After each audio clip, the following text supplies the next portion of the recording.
Chapter 82. Chu Xiang and Li Bohan, this fake couple, were becoming more and more in sync with each other. They could show off their love at any time and place. Chu Xiang, this Qin Wangfei, was also becoming more and more confident and arrogant with each passing day. Anyone who wanted to send women to Li Bohan would be kicked out by Chu Xiang, as if Li Bohan was her last life-saving straw. Even if she died, she would grab onto him and not let anyone touch him. However, Li Bohan would always stand on Chu Xiang's side with a doting expression. As long as Chu Xiang was happy, it was fine. He even told them to exchange women for jewelry. Chu Xiang would definitely like it. Since Li Bohan was like this, everyone had to send some expensive jewelry over. Chu Xiang's treasury immediately became rich. In just half a month, the entire Jing city knew that Qin Wangfei was a jealous woman through and through. Her personality was very fierce, and she couldn't tolerate Qin Wang taking concubines. Chu Xiang became a jealous Wangfei as an abandoned concubine of the Cold Palace, and enjoyed Qin Wang's special favor. People were puzzled and speculated whether she was secretly seductive. Their hearts were full of jealousy, but they didn't know whether it was disdain or envy. Qin Wangfei's reputation as a jealous woman spread like wildfire. She really did block all the women sent to Li Bohan. In exchange, she often disguised as a man to go out of the food to understand the business situation in Jing City. Occasionally, she would need help from Li Bohan's confidants, and no one would fool her. Li Bohan's advisors saw that not only did she not cause trouble, but she also helped a lot. Their rejection of her lesson, but they still thought that their lord's main wife should be a daughter of a noble family. They didn't recognize Chu Xiang as the mistress of the house. Chu Xiang didn't care about Li Bohan's subordinates. They didn't have much interaction in the first place. She also planned to create a complete economic chain in this dynasty, and then break away from Li Bohan's power. Business had a very low status in ancient times, but she had no choice. With her current skills, business was the most reliable. As long as she was strong enough to control the economic lifeline, she would have a way to raise a private army. With Prime Minister Chu's help, she would definitely have a place and no longer be controlled and looked down upon. Chu Xiang had a clear understanding of the status of women in this dynasty. She did not feel that she could easily become powerful here. Using and being used was the only way for her to become strong. One day, she would be able to do whatever she wanted in this dynasty. At present, as long as she coaxed Li Bohan, she would be able to obtain the greatest freedom, which was much better than other women. On New Year's Eve, the palace held a New Year's Eve banquet. Consort Hui, who had been treated coldly by the emperor for a few days, vented her anger on Chu Xiang. Originally, she wanted to teach her a lesson, but Li Bohan was already preparing to return to the station. He didn't want to cause more trouble, so he protected Chu Xiang the entire time. Chu Xiang didn't even say a few words, let alone go anywhere else. Consort Hui didn't even have a chance to harm her. Ziyu and Fu Tai also stood guard beside the two of them, determined not to let any careless palace servants dirty Chu Xiang's clothes. Consort Hui had the system, but she was helpless in this situation. She could only watch as Li Bohan doted on Chu Xiang, wishing he could hold her in the palm of his hand. Then, as soon as the New Year's Eve banquet ended, he took her away. The king of Qin asked to leave and return to the station. The emperor naturally didn't care. After probing for so long, the emperor had completely believed that the king of Qin was a brainless fool who wouldn't cause trouble. With such a worry-free imperial uncle, he was happy to act like he liked him. He had always been very good to people who followed him. Chu Xiang and Li Bohan sat in a comfortable and luxurious carriage, slowly leaving the capital. Chu Xiang held a cup of hot tea and read a book. Her expression was natural, as if it was just a simple spring outing. Li Bohan looked at her for a while, and was a little curious. He picked up the book in front of her and looked at it. He wondered, folklore? What book is this? It's a mess. It's all about folklore, and it's not even certain if it's real or fake. You like reading this? Chu Xiang leaned against the soft pillow. If you want to make a lot of money, you naturally have to understand the people first. I grew up in the Prime Minister's fu and entered the palace as a concubine. I didn't have the chance to understand these things. Now I'll take a look and then go deeper into the folklore. I'll be able to quickly understand what the people like. Li Bohan laughed. You really plan on dressing up as a man to do business? Doing business isn't as easy as you think. It's not something that can be made just by moving your mouth. It's very tiring and bitter. How can a delicate sister like you endure it? If you're worried that you won't have anyone to rely on in the future, I'll give you some shops and fields.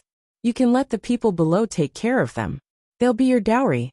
Weren't the jewels that those people gave me my dowry? I want more than that. Don't forget the conditions you promised me. In any case, no one knows that Qin Wangfei is doing business, so you don't have to stop me. If something happens to me, you can announce that Qin Wangfei has died of illness. No one will suspect or care. Chu Xiang drank a mouthful of hot tea. Her words were neither fast nor slow, but the meaning in her words was very firm. Li Bohan slightly frowned. You really want to split up with me? I've been away from the station for so long. I must take the water route back as soon as possible. Also, I must take most of my people with me just in case. If you dress up as a man and take the land route back to the station, you'll be a few months later than me. It's also very dangerous. I don't even know if you're still alive. Also, your father will be exiled soon. I'll rescue him to the station as soon as possible. Don't you want to see him soon?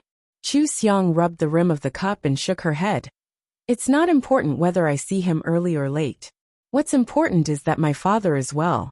I've written a letter. When the time comes, you can give it to my father.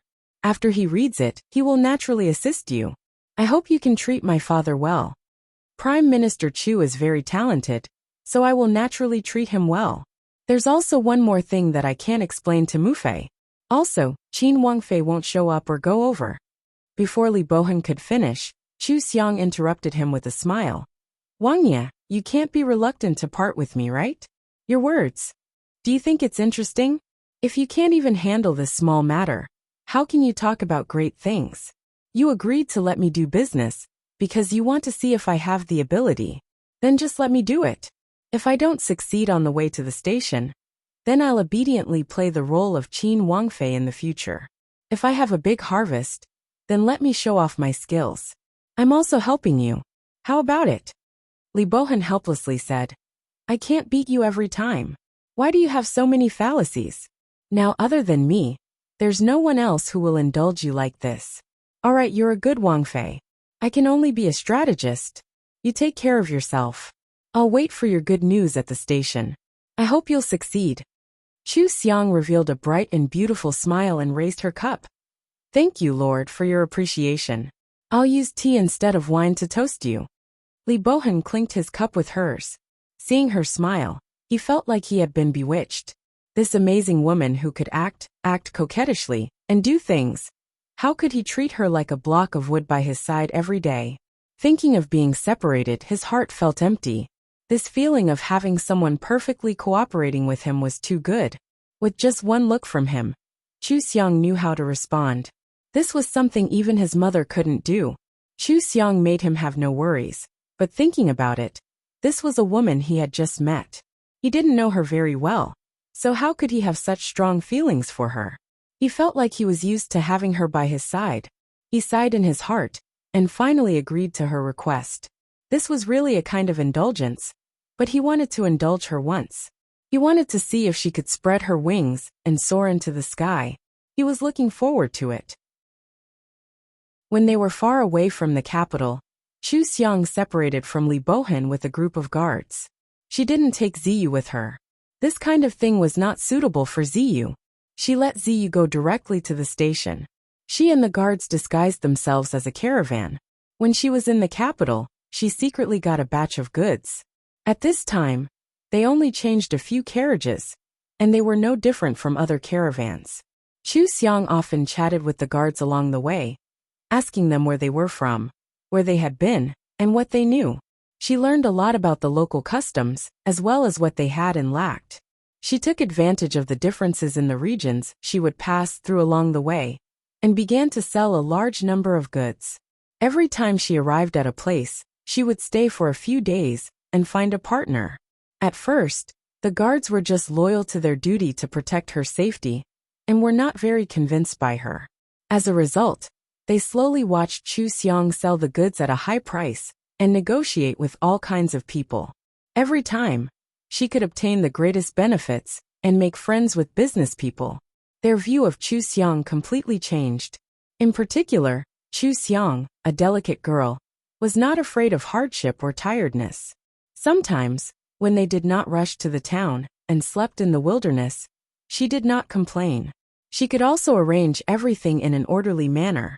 She was not like a woman in the back house at all, but a big businessman outside. They were gradually convinced by Chu Xiang and began to take the initiative to do things for Chu Xiang. They really became a caravan. Chu Xiang amassed a large amount of wealth, from reselling goods to buying and selling prescriptions, recipes, and so on. There would always be people who would sell their precious things at a low price when they were down and out. These things could always find a wealthy buyer somewhere else. This was not only making money, but also accumulating contacts. And after these things passed through Chu Xiang's hands once, they were all recorded in Chu Xiang's mind. They were all her wealth. Chu Xiang went to many towns and even villages. She signed agreements with dozens of shopkeepers and agreed on the time to escort the goods. Since ancient times, there were different ways of doing business, but there were also similarities.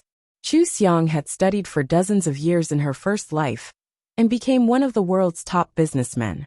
She was very good in this area. She used the method of investing with ideas again. She often hit a wall, but she still managed to get a lot of connections. The guards who were with her admired her more and more. They were already willing to follow her, and no one had any complaints. They all felt that they were Wang Fei's people. In any case, when Wang Yi gave them to Wang Fei, they were like this. They were definitely loyal to Wang Fei. After a full 5 months, Chu Xiang's group finally arrived at Qin Wang's residence. She disguised herself as Lin Mu and brought a large sum of money to seek refuge with Qin Wang. Qin Wang attached great importance to her and personally met her. The advisors were very confused. Even if Lin Mu brought a lot of wealth, it was not enough for Wang Yi to meet her. There were many rich merchants who were richer than Lin Mu. Why didn't Wang Yi attach any importance to her? The only advisor who knew the inside story kept his mouth shut. He did not dare to reveal anything, but his heart was very shocked. He thought that something had happened to Chu Xiang outside. Who would have thought that Chu Xiang would succeed? In just 5 months, she had earned so much money and connections. In the long run, Chu Xiang would become their money bag. If Chu Xiang really had a high talent in accumulating wealth, then wouldn't Wang Yi be like a tiger that had grown wings? This princess consort really can't be underestimated. Chapter 83. As soon as Chu Xiang changed into women's clothes, Li Bohan couldn't wait to take her to see old concubine Yu. If you don't come, I will be skinned by Mu Fei. You didn't see. Her face is getting uglier and uglier by the day. A few days ago, she wanted to take advantage of my absence to break in. Chu Xiang looked back at the palace and smiled. You made a golden house to hide your mistress. You really haven't let anyone see me for so long? Actually, you can just let someone else pretend to be me. It's all fake anyway. I can always dress as a man and do things outside. Li Bohan stopped and held her face with both hands. Come tell me, how many women are as beautiful as you? They haven't seen you before, but they have all heard that you have a femme fatale face. You can charm me to do whatever you say. If I casually find an average-looking one, wouldn't it mean that I have bad taste? Moreover, once Wang Fei appears, she will have to take care of things and help me take care of the harem. She will have to interact with many women. Who can I find to pretend to be her and guarantee that there won't be any mistakes? At that time, if a hole is poked, I might as well not let Wang Fei show up. Chu Xiang took his hand away and said, Anyway, you are so muddle-headed. You don't care about this matter. If word gets out, the emperor will be even more satisfied. He will think that you are drowning in the land of tenderness. Let's go and see your Mu Fei. I'll be fine first. I can do a lot of things for you. I can help you manage the harem and money. I'm like your housekeeper, right? You have to protect me. Don't let your Mu Fei bully me. With my temper, if I'm really bullied, I might do something. What? How can there be such a mess? Let's go. Li Bohan took her hand and continued to walk. During the days when they were showing off their love everywhere in the capital, he was already very familiar with these actions. There was naturally a kind of intimacy between the two of them, and there was a tacit understanding between them that outsiders could not interrupt. When old concubine Yu heard that Chu Xiang had recovered from her illness and could finally come to visit her, she had already dressed up and sat waiting seriously. As soon as Li Bohan led Chu Xiang through the door, she saw Chu Xiang's gorgeous face and immediately came to a conclusion: a vixen. Li Bohan smiled and said, "Mother Xianger has recovered and is in a hurry to visit you, so I brought her here." Chu Xiang smiled and curtsied. Chinxia greets Imperial Mother. Long live Imperial Mother. Old concubine Yu lowered her eyelids and said coldly, "I feel uneasy. Madam Chu, you know very well what your status is. Qin Wangfei is not someone you can be." Chu Xiang turned to ask Li Bohan, "Your Highness, you want to divorce me?" Old concubine Yu was very unhappy to be interrupted. She frowned and looked at Li Bohan, who smiled and said, "It's nothing. Come sit down and drink tea with Mufei. Mufei is laughing with you. His Majesty has personally said that you are Qin Wangfei." Imperial concubine Yu reprimanded, "Han do you know what you're doing? She is the daughter of Prime Minister Chu, an abandoned concubine. Letting her be Qin Wangfei is a humiliation to you. If you can't bear to part with her, let her change her name and be a concubine. I have already chosen a candidate for your legal wife. You only need to choose one of the three of them. It will be of great benefit to you in the future." Li Bohan had a headache and said, "Mufei, you're messing around again. My Wangfei is fine. What are you doing? If you like any girl, call her over to chat with you to relieve your boredom. Don't let them come to me, it's annoying. You didn't get close to women before, which made me worry. Now that you've finally opened your mind, why are you still like this?" Old concubine Yu pointed at Chu Xiang and angrily said, "You jealous woman, did you slander Han? Do you want Han to pamper you?" Chu Xiang smiled and said, "Mufei, don't be angry. You know my status is low. How can I control Wangya? Even if a cow doesn't drink water, you can't force it to drink, right?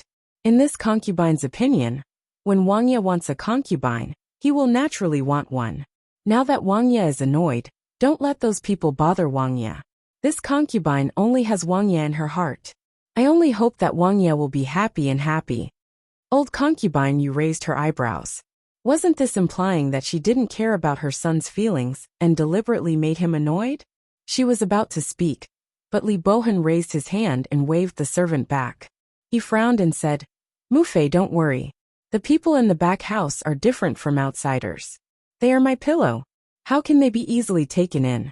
If they are spies sent by someone, they might end me at night. I can't sleep at ease." Old concubine Yu nervously looked at Chu Xiang. She didn't expect that in such a short time. Li Bohan didn't hide from Chu Xiang at all, and directly revealed his true nature. Li Bohan said, "Xiang can take care of the back house very well. I believe in her. Mufei, you have worked hard these years, and often feel unwell. Now you should have a good rest. Your son has his own ideas. You just need to enjoy your life, and don't worry about other things." "What? You want Chu clan to be in charge of the Qin palace?" Old concubine Yu originally wanted to give Chu Xiang a show of strength, but she didn't expect that Li Bohan would take away her power as soon as he opened his mouth. Her face suddenly changed. Li Bohan said matter-of-factly, "Your son is married now. How can I let Mufei be tired again? Your son has seen Mufei working hard these years, and my heart really hurts. I don't dare to let Mufei be in charge anymore. Xiang, don't let Mufei worry in the future. You must help me take good care of Mufei." Chu Xiang smiled at old concubine Yu. "Mufei, don't worry. Chinxia won't let you down." Old concubine Yu pressed her forehead. "You two make me so angry that I have a headache." Li Bohan immediately got up and pulled Chu Xiang up.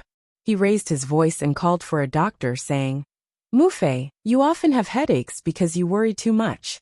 After the doctor sees you, have a good rest. I'll let Futai arrange the rest. We won't disturb you." Li Bohan had always been tough. Otherwise, he wouldn't have let anyone see Wangfei for a few months. Since he had already done this, old concubine Yu really had no choice. She had an ugly expression on her face, and told them to leave quickly. After leaving old concubine Yu's palace, Chu Xiang looked at Li Bohan and whispered, why are you in such a hurry to pull me to see people? It turns out that you want to take back your power. Why, is there a problem with Mufei's management? Li Bohan shook his head, and pulled her back to the golden house quickly. After dismissing everyone, he said, Mufei, I won't hide it from you. She often thinks she's smart, and does things that give me a headache. But she's too conceited. She always thinks that she has good taste, and that the people she recognizes are all her own people. I don't know either, so I don't let her manage it. Then you trust me quite a lot. Of course, you have proven that you are worthy of my trust. I treat you as a counselor. I hope you won't let me down. Chu Xiang nodded, and poured herself a cup of tea. As soon as she came back, she noticed from the clues that Li Bohan was only filial to old concubine Yu. Otherwise, it would be impossible for him to cover up for her for so long. That was why she contradicted old concubine Yu, and tested the bottom line of the mother and son. She didn't expect that there were some contradictions between them. If Li Bohan wanted to achieve great things, his harem must be clean or strictly guarded.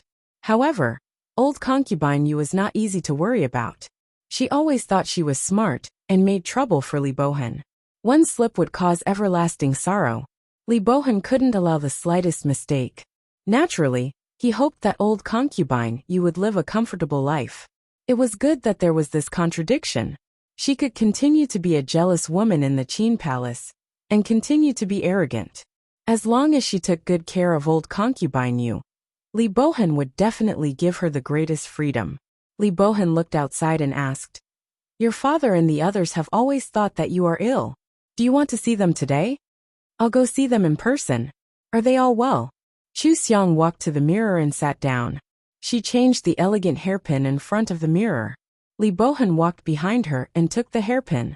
He helped her put it in her hair and said, Your parents and your 2 brothers are all well. Your eldest sister-in-law died of illness in prison.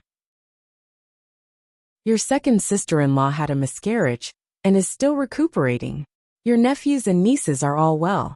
Chu Xiang made a sound of agreement. Thank you, Wang Yi, for saving them. Did my father see the letter I wrote? What did he say? Father-in-law sighed when he was in great need. You have grown up after experiencing life and death. You are no longer the well-behaved daughter in his memory. Li Bohan held her shoulder, and bent over to look at her in the mirror. He asked curiously, Are you really very different from before? How can there be a woman like you in this world? You can do things that you have never done before so well. Are you an immortal? Chu Xiang laughed. Are you addicted to acting? Acting in the room. Do you want me to think that you are a god? The world is so big, and there are so many strange people. You just met one of them. So what is there to be surprised about? If you want me to cook, I can't even compare to a peasant woman. Why do you seem to care so much about food? Do you want to learn how to cook? Li Bohan pulled over a chair to sit down. He leaned against the dressing table, and watched her draw her eyebrows. Chu Xiang drew as she said, I was scared of being hungry in the cold palace. I feel like I should learn how to make food without food. Li Bohan thought of the first time they met. According to reason, he should have broken her neck the moment he saw her to avoid any more problems. But when he saw her strangely carrying a pigeon, he subconsciously realized that she was different from other people. He smiled. It's a good thing I went with you to the cold palace that day. Otherwise, I wouldn't have found a treasure like you. Chu Xiang tidied up her clothes and stood up to say, I will do my best to help you in the future. Don't let other people cause trouble for me. I just want to live freely, all right? Okay. Li Bohan responded with a smile, and asked someone to take her to see her family. He knew that they must have a lot to talk about, so he didn't join in the fun. He also understood Chu Xiang's character a little. She hated being controlled by others, and hated being restrained. He didn't know how Prime Minister Chu raised such a daughter.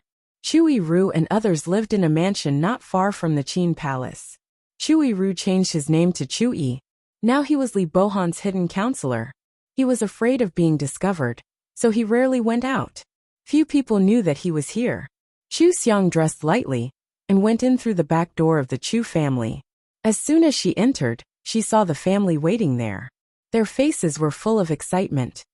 Xiang. It's really Xiang. Mrs. Lin walked a few steps forward and firmly held Chu Xiang's hand. Her tears fell down. Xiang, mother finally sees you. Chu Xiang hugged her and smiled. Mother, aren't we reunited as a family? This is a joyous occasion. Don't cry.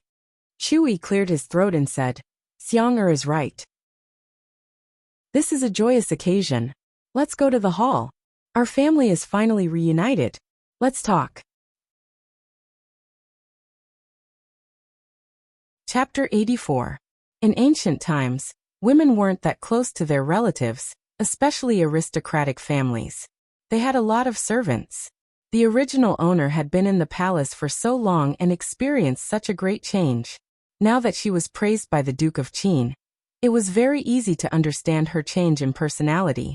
The Chu family didn't realize that Chu Xiang's body had changed.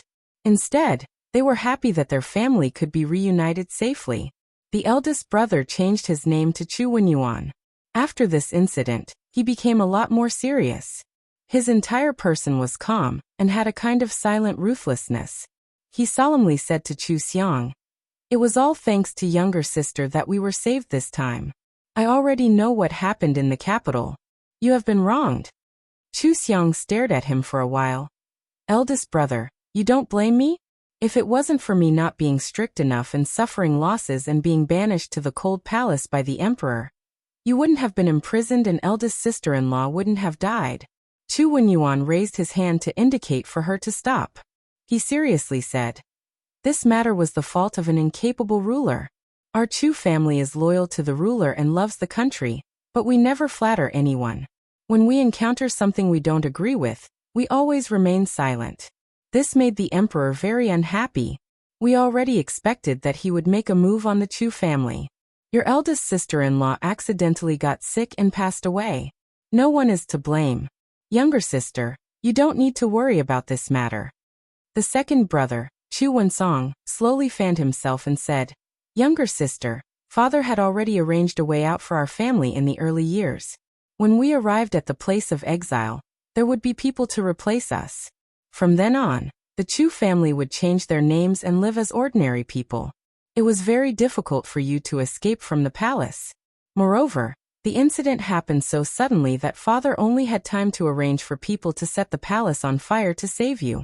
After we were rescued by the Duke of Qin, we found out that the people father arranged had accidentally angered imperial concubine Hui and were beaten to death. We didn't have the chance to save you and caused you to suffer a lot.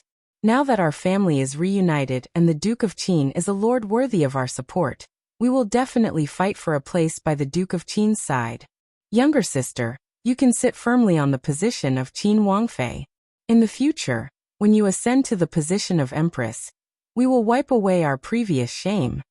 In ancient times, families were bound together for good or ill. From their attitude, Chu Xiang could see that the Chu family was very harmonious. They were able to let go and stand up. Moreover, they were very supportive of her. Chu Xiang thought for a moment and then said, "The Duke of Qin and I are fake husband." These words were like a clap of thunder, shocking the Chu family's father and brothers into a daze. Chu Yiru frowned and asked, "What do you mean?" Chu Xiang stood up and walked a few steps in front of them like a man. She looked back at them and said, "I am Lin Mu. I work for the King of Qin in secret. At that time, the Duke of Qin and I met by a freak combination of factors. I used my father and brother as bait, using him to save us from the capital. Later, he found out that I had unexpectedly become Qin Wangfei, so he beat me at my own game. I helped him spread the name of being henpecked and hedonistic, and I took care of the inner residents. He protected me from being bullied, and I disguised myself as a man to do business and amass wealth. I haven't been kept in a golden house for the past few months. I've just arrived from the capital by land." You're too bold." Chu Yiru looked at her in shock. "What do you plan to do in the future? Continue to be Lin Mu? Your two elder brothers and I will do our best to assist Qin Wang. You should sit firmly on the position of Qin Wangfei. In the future? Chu Xiang didn't avoid his gaze. "Father, you want me to be like the current empress, relying on my father and brother's position in the court to sit firmly on the empress throne? Then what's the difference between me and a plant for the rest of my life? The Duke of Qin dotes on you. But that's not a matter of doting. Xiang, you are a woman. Dressing as a man to do business is not a long-term solution. If people find out, how will the world see you? If something goes wrong, will the Duke of Qin tolerate you? Father knows that after this matter, your heart will not be at ease. But you have already suffered greatly. In the future, your father and brother will protect you. When you ascend to the empress position and give birth to a legitimate son, father will help him ascend the throne. At that time, no one will be able to disrespect you. Chu Xiang smiled and sat down. She shook her head. Father, I know my actions are out of line. No woman would do what I did. But, she raised her head and looked into Chu Yiru's eyes. Before, I was a favored concubine in the palace. Father, you were the prime minister. So what? With a single word from an incapable ruler, what would happen to us? I will never let others control my fate again. Not only do I want to do business, I want to become the #1 merchant. I want to be so strong that even the emperor won't dare to touch me. Moreover, I and the Duke of Qin are fake husband and wife. When he ascends the throne, I will retire. At that time, I will be able to go wherever I want and do whatever I want. This is the life I want. Chu Yiru was born and raised in ancient times. He couldn't understand Chu Xiang's pursuit. For him, wasn't the greatest fortune for a woman to ascend to the empress position and become the empress dowager? She wanted to become the #1 merchant. Even the current #1 merchant was nothing in the eyes of the imperial court. Chu Xiang wanted to do something that no one had ever done before. It was simply a fantasy. However, he didn't refute it. Instead, he seriously thought about it. If his daughter couldn't achieve anything and didn't want to enter the palace, how could she withdraw? He couldn't stop his daughter's actions. The only thing he could do was protect her. Chu Wensong thought more clearly. He waved his fan and said with a smile, "If it weren't for younger sister, our Chu family would have already retired to the mountains. Father, eldest brother, we don't want glory and wealth. We only want the family to be safe. Since younger sister doesn't want to enter the palace, why don't we help her? It's very troublesome for her to do business alone. Let me help her." Chu Xiang cupped her hands like a man and said with a smile, "Thank you, second brother, but I don't need you to help me. The property that Lin Mu brought is enough to prove my strength. The people that the prince gave me are also useful. They have all been subdued by me. You don't need to worry. As for your side, I have some ideas." Chu Wenyuan said, "You. The Duke of Qin has been pretending to be crazy for so many years. It's not easy for him to openly recruit capable people. Father, with your ability, you are enough to be his #1 strategist. Moreover, you have many years of connections in the capital. Eldest brother is good at the art of war, and second brother is good at politics. It just so happens that one of you is good at martial arts and the other is good at civil affairs.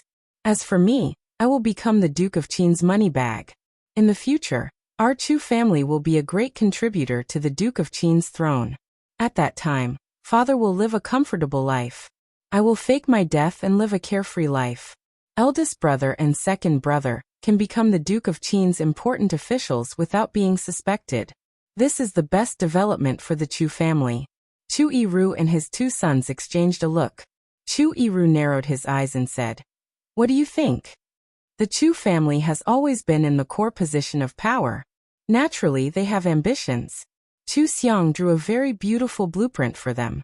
The 2 brothers agreed without hesitation. Who doesn't want to achieve great things in troubled times? Moreover, even their younger sister has high ambitions. How can they, as brothers, relax? The 4 of them talked in the study until dusk. Chu Xiang has been running around for the past few months. She has completely understood the situation of this dynasty. She has even seen 2 rebel armies. When she is angry, she is not inferior to the 3 men. However, the 4 of them have their own strengths. Chu Xiang is smooth and slick, and she is best at opportunism. Chu Yiru is astute, Chu Wensong is quick-witted, and Chu Wenyuan has a deep understanding of the art of war. Chu Xiang only spent an afternoon with them. She decided to steal more from them in the future. This way, the next time she transmigrates to ancient times, she will have other skills that she can use. She won't be limited to business. It is too difficult to make a name for yourself in ancient times. It is better not to use it unless it is absolutely necessary. Chu Xiang and the Chu family have reached a consensus. She is in a very good mood. It is best to have a family that won't drag you down. Otherwise, you will have to find a way to get rid of them if you meet someone of the highest quality. Qin Wangfei finally showed up. Every day, people would ask to see her for various reasons. Li Bohan also gave Chu Xiang the power that imperial concubine Yu had. Chu Xiang had to familiarize herself with the Qin palace, subdue the servants, and take over all the affairs. She suddenly became busy.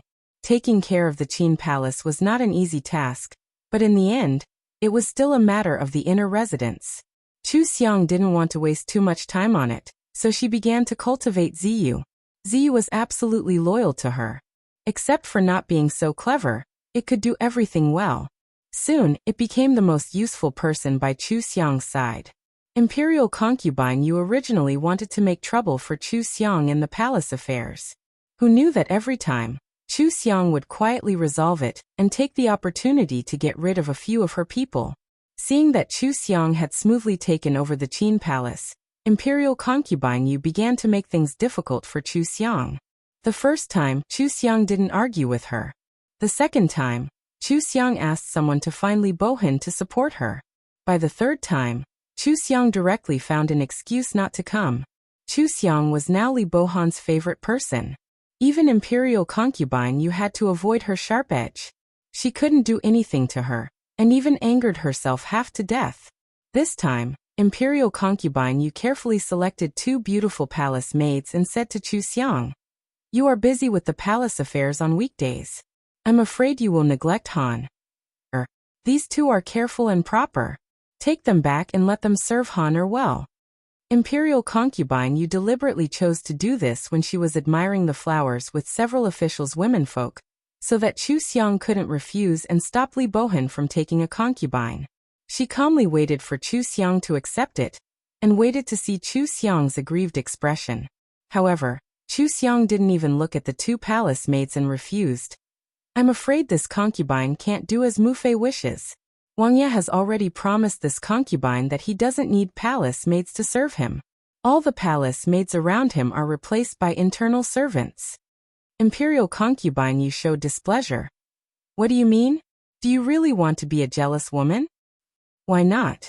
Chu Xiang smiled and said, "Mu Fei, this concubine won't force it. It's just that this concubine can't ruin Wang Ye's sincerity. If Mu Fei insists on sending the palace maids over, this concubine is afraid that Wang Ye will be angry and ruin their lives. I hope Mu Fei will think twice." Imperial concubine Yu was so angry that she slammed the table. "Madam Chu, how dare you?" Chu Xiang said in surprise. "Mu Fei, where do these words come from? This concubine is just telling the truth. Otherwise, Mu Fei will personally send them to Wang Ye. If Wang Ye accepts, this concubine will have no objections." Imperial concubine Yu's face turned green and white. She felt particularly embarrassed in front of everyone. You are used to using flowery words to confuse Han. Don't forget your identity. What qualifications do you have to stop Han from taking a concubine? This concubine has never seen such a shameless person like you who can't tell good from bad." Chu Xiang broke a flower bud and crushed it with her fingertips. She got up and looked at Imperial concubine Yu. "Since Mu Fei doesn't like it, this concubine won't be an eyesore here. Mu Fei's health isn't good, so don't disturb Mu Fei. Let Mu Fei go back and rest early." The womenfolk of several officials hurriedly stood up. They couldn't afford to offend anyone, so they didn't dare to leave or stay. It was very difficult. When Imperial concubine Yu saw this, she pointed at Chu Xiang and scolded angrily. "Demon concubine! You are a demon concubine." Chu Xiang directly took her people and left. She slightly curved her lips, and was very satisfied with the new title she got. She must have exceeded Li Bohan's expectations by a lot, right? Chapter 85. Li Bohan wanted his bad reputation to be as big as possible, but he couldn't be stupid. Being lecherous would also ruin people's good impression of him. The only thing that could easily make people think that he was addicted to the inner residence and did nothing. It was also a shortcoming that could be changed at any time. Chu Xiang talked back to old concubine Yu in public, but Li Bohan was still reluctant to punish her. Thus, the reputation of being controlled by the inner residence was confirmed. Chu Xiang's title of Yao Fei also spread like wildfire, becoming a veritable source of disaster in many people's hearts. Her background was very legendary. She was a favored concubine who was banished to the cold palace. After the Qin Wang entered the capital, she became the Qin Wang Fei, and was the only one who was favored by the Qin Wang. The truth wasn't important. What was important was that Chu Xiang became more and more free with the title of Yao Fei. She could almost do whatever she wanted in the station. No one dared to touch her, and no one associated her with the brilliant Lin Mu. She lived a life that women in ancient times envied the most. She wasn't afraid of mothers-in-law, didn't have concubines, and was so wanton that it made people jealous. She lived a very happy life. This happy life came much earlier than Chu Xiang expected, but she didn't indulge in it. She always knew that Li Bohan was protecting her. This freedom was given to her by Li Bohan, and could be taken away at any time. Li Bohan would sit on the dragon throne one day. No man should believe in the emperor, because even the emperor was subject to countless restrictions, and couldn't do whatever he wanted. How could such a person protect others for a lifetime? Even if Chu Xiang became the emperor, she couldn't guarantee that she would protect someone for a lifetime. If it was someone else, she wouldn't believe it. Thus she never slacked off. Whenever she had time, she would arrange things in the palace, and disguise herself as a man to run her business empire. The Chu family also worked very hard. Chu Yiru had gained Li Bohan's trust, and became his #1 strategist. He contacted all his contacts and gave advice to Li Bohan. He was valued highly. Chu Wenyuan entered Li Bohan's secret private army, and was only a soldier for the time being. Chu Wensong helped Li Bohan manage a brothel and collect information. The Chu family had begun to infiltrate Li Bohan's power, and they were gradually infiltrating deeper. There were more and more conflicts between the rebel army and the imperial court, and the fires of war were becoming more and more frequent. Chu Xiang's caravan used first-class bodyguards. They were skilled and smart, and they never lost their goods. Gradually, they made a name for themselves, and many people were willing to cooperate with her. During the chaos of war, it was easy to make money if one used the right methods. Chu Xiang had done a lot of shady things. She had more and more assets, and the people around Li Bohan started to pay more attention to Lin Mu. Every time Li Bohan heard his advisor praise Lin Mu and exclaimed that he was a business genius, he couldn't help but laugh. If these people knew that Lin Mu was the evil concubine they were talking about, what kind of expression would they have? When they told them in the future, the scene would be very interesting. Li Bohan used the excuse of doting on his concubine to send out a large number of people to search for rare treasures. Searching for treasures was a lie. Gathering information and contacting people from all over the world was his real goal. But because everyone believed that he was bewitched by the evil concubine, his business was not hindered at all. It even developed more smoothly than before, and he quickly expanded his power in the dark step by step. Li Bohan and Chu Xiang were affectionate in front of others every day, and rushed forward without stopping.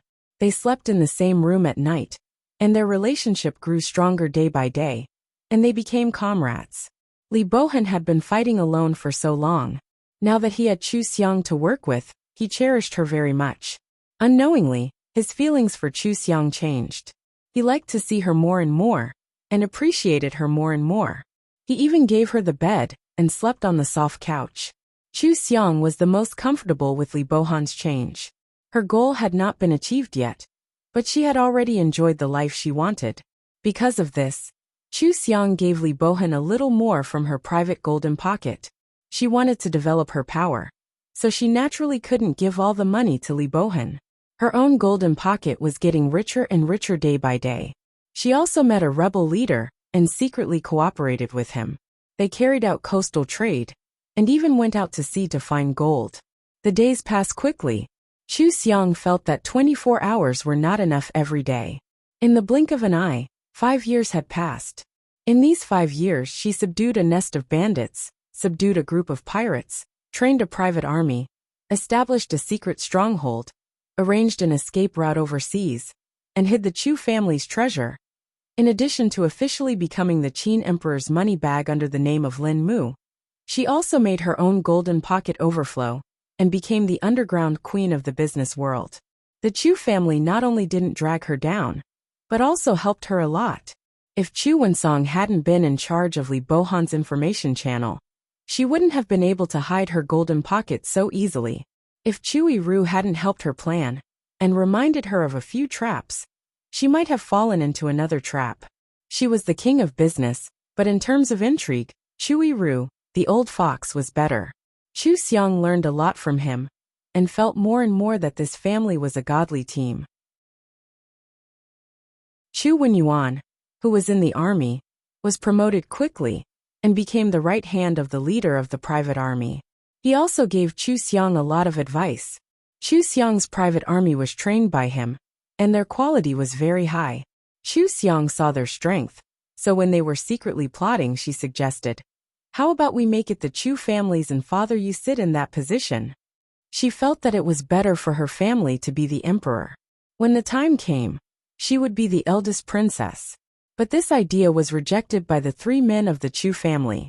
Chu Yiru laughed and said, "You really are getting bolder and bolder. You dare to think of anything. But not everyone can be the emperor. The emperor is not a strategist or a general. He must know how to rule the country. Otherwise, if he takes the throne, the people will suffer.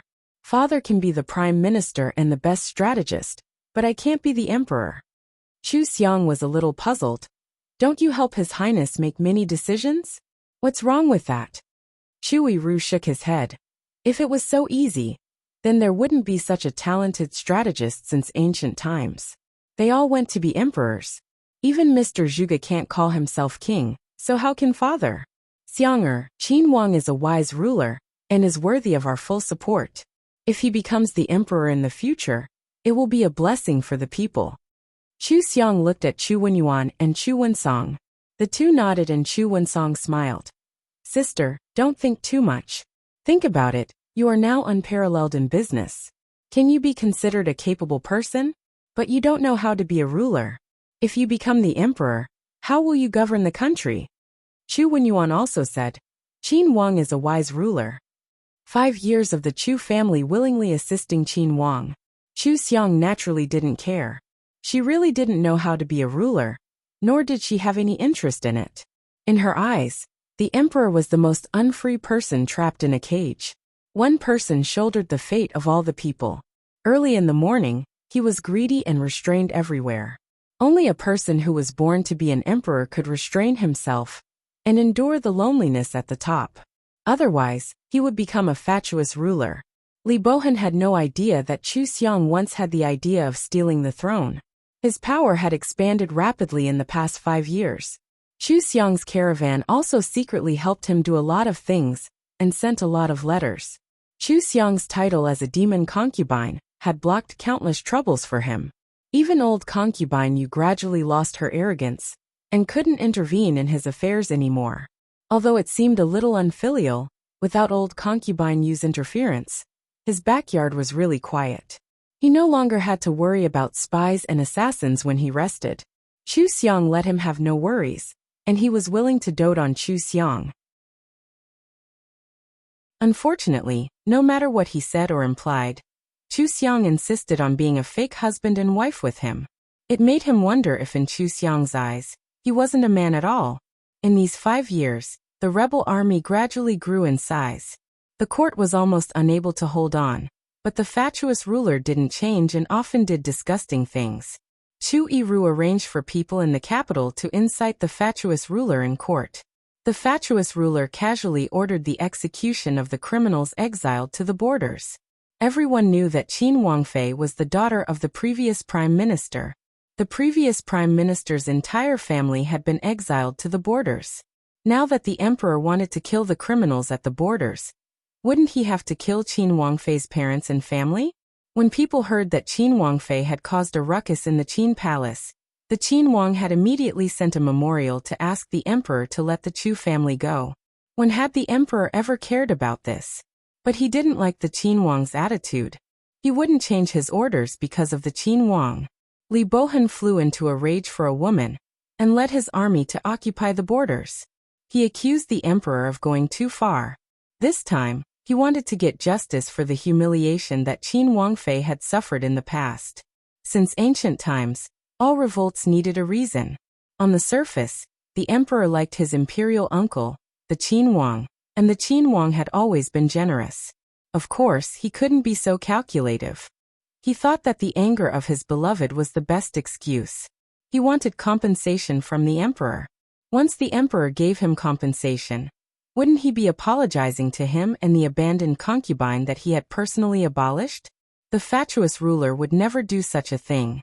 He was also angered by Li Bohan's actions and felt that he had been played, so he sent troops to suppress him. When the court sent troops, Li Bohan naturally had to fight back. The two sides fought like this, allowing the Qin Wang to naturally become the newest power. The other rebel leaders understood and secretly cursed Li Bohan for being cunning. For so many years, he had let them charge at the front while he secretly developed such a large power. Once he came out, he couldn't be underestimated. Moreover, he was a member of the imperial family. He was more orthodox than they were, so it was easier for him to attract people with special abilities. He was a great threat. But no matter who was afraid of Li Bohan, he had already become so powerful that no one could do anything to him. Li Bohan sent troops to take down 7 cities in one fell swoop. The Qin Wang's flag was raised high. People often saw a merchant called Lin Mu following the Qin Wang. They believed that he was the Qin Wang's money bag. Some people were jealous that the Qin Wang had such a genius to help him. At the same time, they also felt that the Qin Wang was indeed respectful to the wise and treated Lin Mu very well. He was like a brother. Chu Xiang followed Li Bohan into the tent. She took off her hair cover and let her hair fall. She washed her face and said, "I can finally rest. I won't come with you in the future. Do you know how much food costs? I'm busy earning money." Li Bohan said helplessly, "I thought you liked to come to the battlefield. Don't you always like to do unusual things? Other women don't have the chance to come." Chu Xiang lay on the bed and closed her eyes. With so many eyes watching, don't blame me if I expose myself.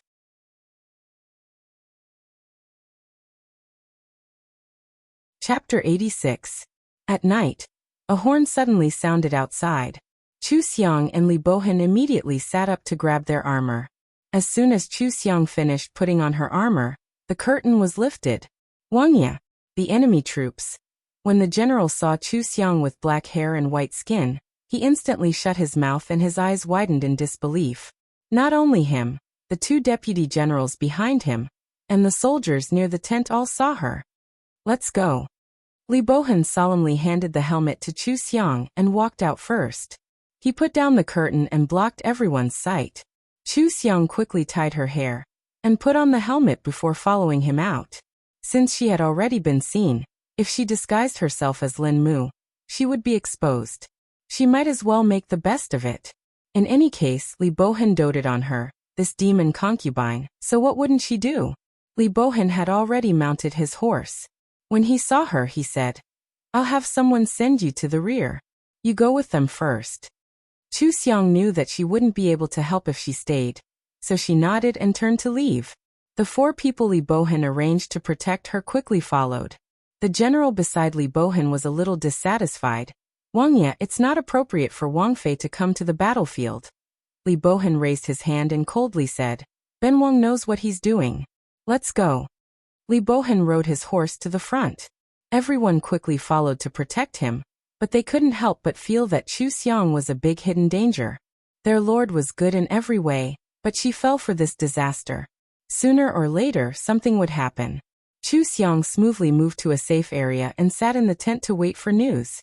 In fact, she had been nourishing her body with spiritual energy these past few years, so her physical fitness was stronger than these soldiers. Although she didn't know how to train soldiers, When she was a devil cultivator, she had countless fighting moves. She could easily handle this battlefield. But she was now Qin Wangfei Chu Xiang and a big merchant, Lin Mu. She wasn't a female general, so she shouldn't go to the battlefield unless it was necessary. After waiting for a while, Chu Xiang couldn't stay still and began to call people to ask about the situation on the battlefield. She had learned the art of war from Chu Wenyuan, so she could familiarize herself with it here. Because she was Qin Wangfei, the people outside had no choice but to report the situation on the battlefield to her. Chu Xiang listened attentively, but the person reporting to her didn't think much of it. He was even very angry, thinking that she had come to the battlefield to ruin Li Bohan's great cause. They even believed that Li Bohan had attacked the imperial court to avenge Chu Xiang. Chu Xiang could naturally feel everyone's dissatisfaction with her, but she didn't care. After all, she was the one who created this image.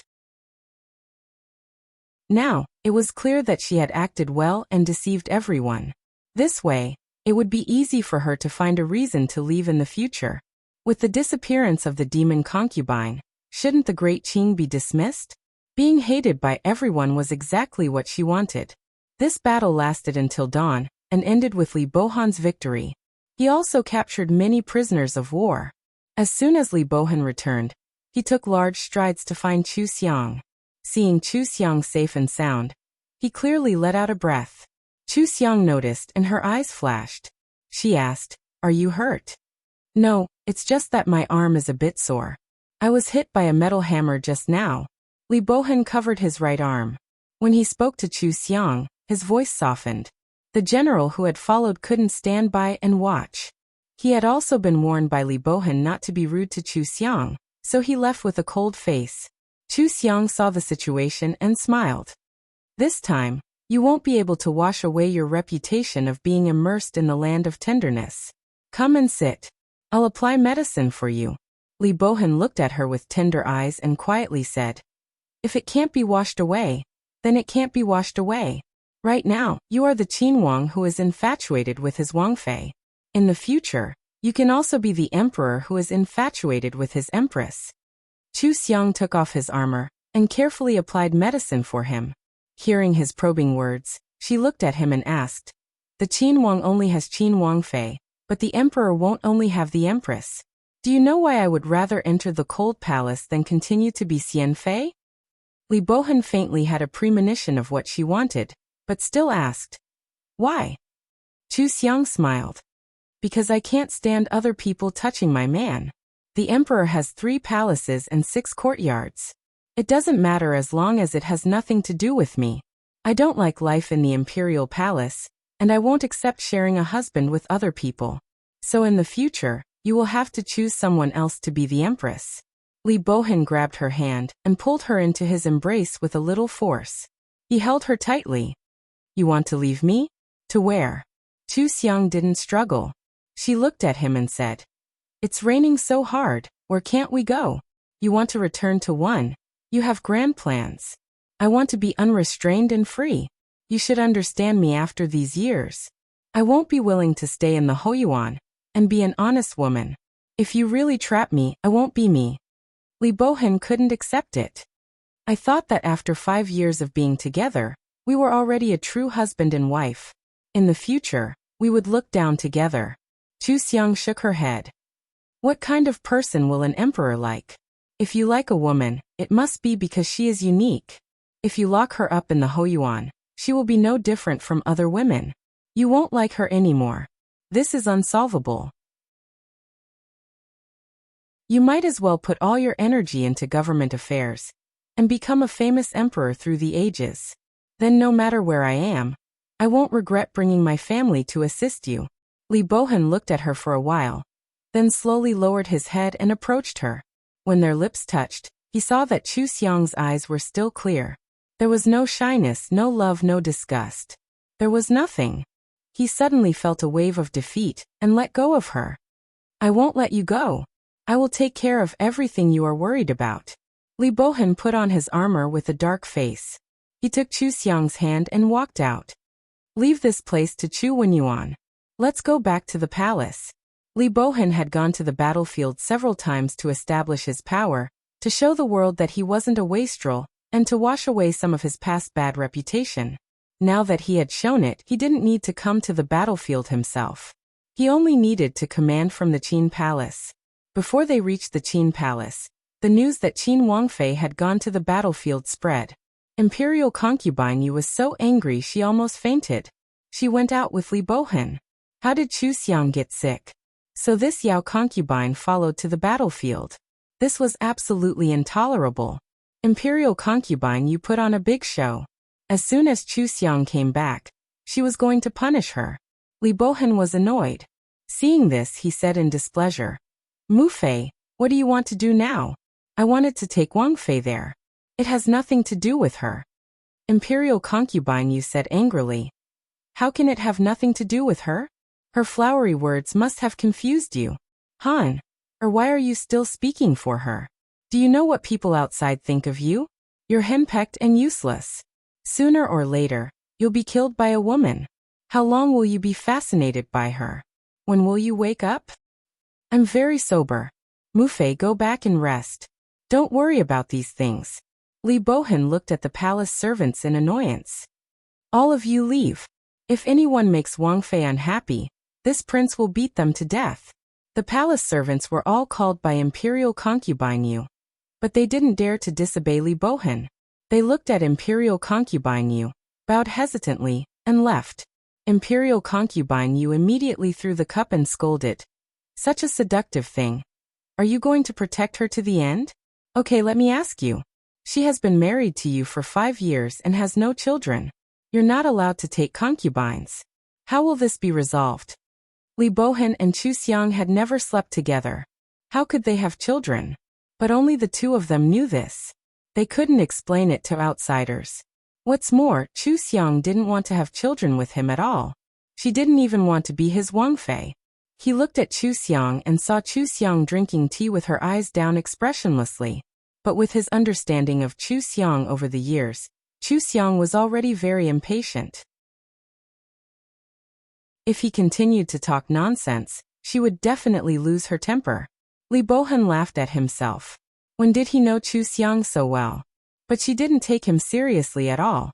He secretly took a breath and said to Imperial concubine Yu, "Mu Fei, I'll have children sooner or later. You don't have to worry. Now I'm busy with the war, and don't want to be troubled by these things. I hope Mu Fei can understand." He pulled Chu Xiang up. "The two of us are tired from the journey. We'll go back and rest first." "Honor." Imperial concubine Yu couldn't stop them, and could only watch them leave. A great sense of crisis rose in her heart. If Li Bohan really ascended the throne in the future, would she, the Empress Dowager, exist in name only like now? Chu Xiang was really completely fascinated by Li Bohan. What should she do? Li Bohan pulled Chu Xiang back to the room, his face still very ugly. Chu Xiang felt tired and asked Ziyu to prepare water to take a bath. When Ziyu wiped her back, it said, "Master, do you want to ask a doctor to come and see you?" Although Imperial concubine Yu has always been unreasonable, this time, I'm afraid everyone thinks she's right. You haven't recovered in 5 years. Could it be that you hurt your body when you were in the cold palace? Chu Xiang laughed and said, "What does what others think have to do with me?" "No, Master, Wang Ye is likely to ascend the throne in the future, then you will be the empress. If you don't have children, won't you give other women a chance? With Wang Ye's love for you, if you give birth to a legitimate son, Master will definitely be named the crown prince in the future." Chu Xiang picked up a few petals in the water and played with them, smiling. "Ziyu, don't you know that your master is a demon concubine? Since ancient times, which demon concubine has relied on children to compete for favor? Don't worry about it, I know what to do." It was impossible to have children. She was free and unfettered in the world. She could occasionally fall in love, but she couldn't be infatuated and forget who she was. She would go on life after life. Men would never be the first in her mind.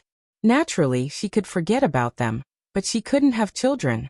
She didn't need to think about it to know that she couldn't abandon her flesh and blood and leave alone. Then the best way was not to have children. Only in this way could she live a carefree life without any worries. This was also the reason why she couldn't stay and be the empress. The emperor always had to carry on the family line. She and Li Bohan were not suitable in all aspects. Even Li Bohan's appreciation and love for her was insignificant compared to the country. Now that he valued her so much, it was only because she didn't have a conflict with what he wanted. Seeing Chu Xiang's attitude, Ziyu knew that Chu Xiang really didn't care about Li Bohan. She also knew that her master had always had a plan, so she didn't. She just wanted to help her master manage the Qin palace with all her heart, and not let old imperial concubine Yu take advantage of any loopholes. After this meeting, Li Bohan treated Chu Xiang as if he had a quarrel and was always sulking. When he was alone, he was also thinking about how to solve the problem between him and Chu Xiang. If he became the emperor, would it be possible for him to spend the rest of his life with Chu Xiang without a harem? Chu Xiang didn't want to be trapped in the palace. If Chu Xiang still wanted to disguise herself as a man and go out of the palace to do business, was it possible? Could the civil and military officials accept a demon concubine as the empress?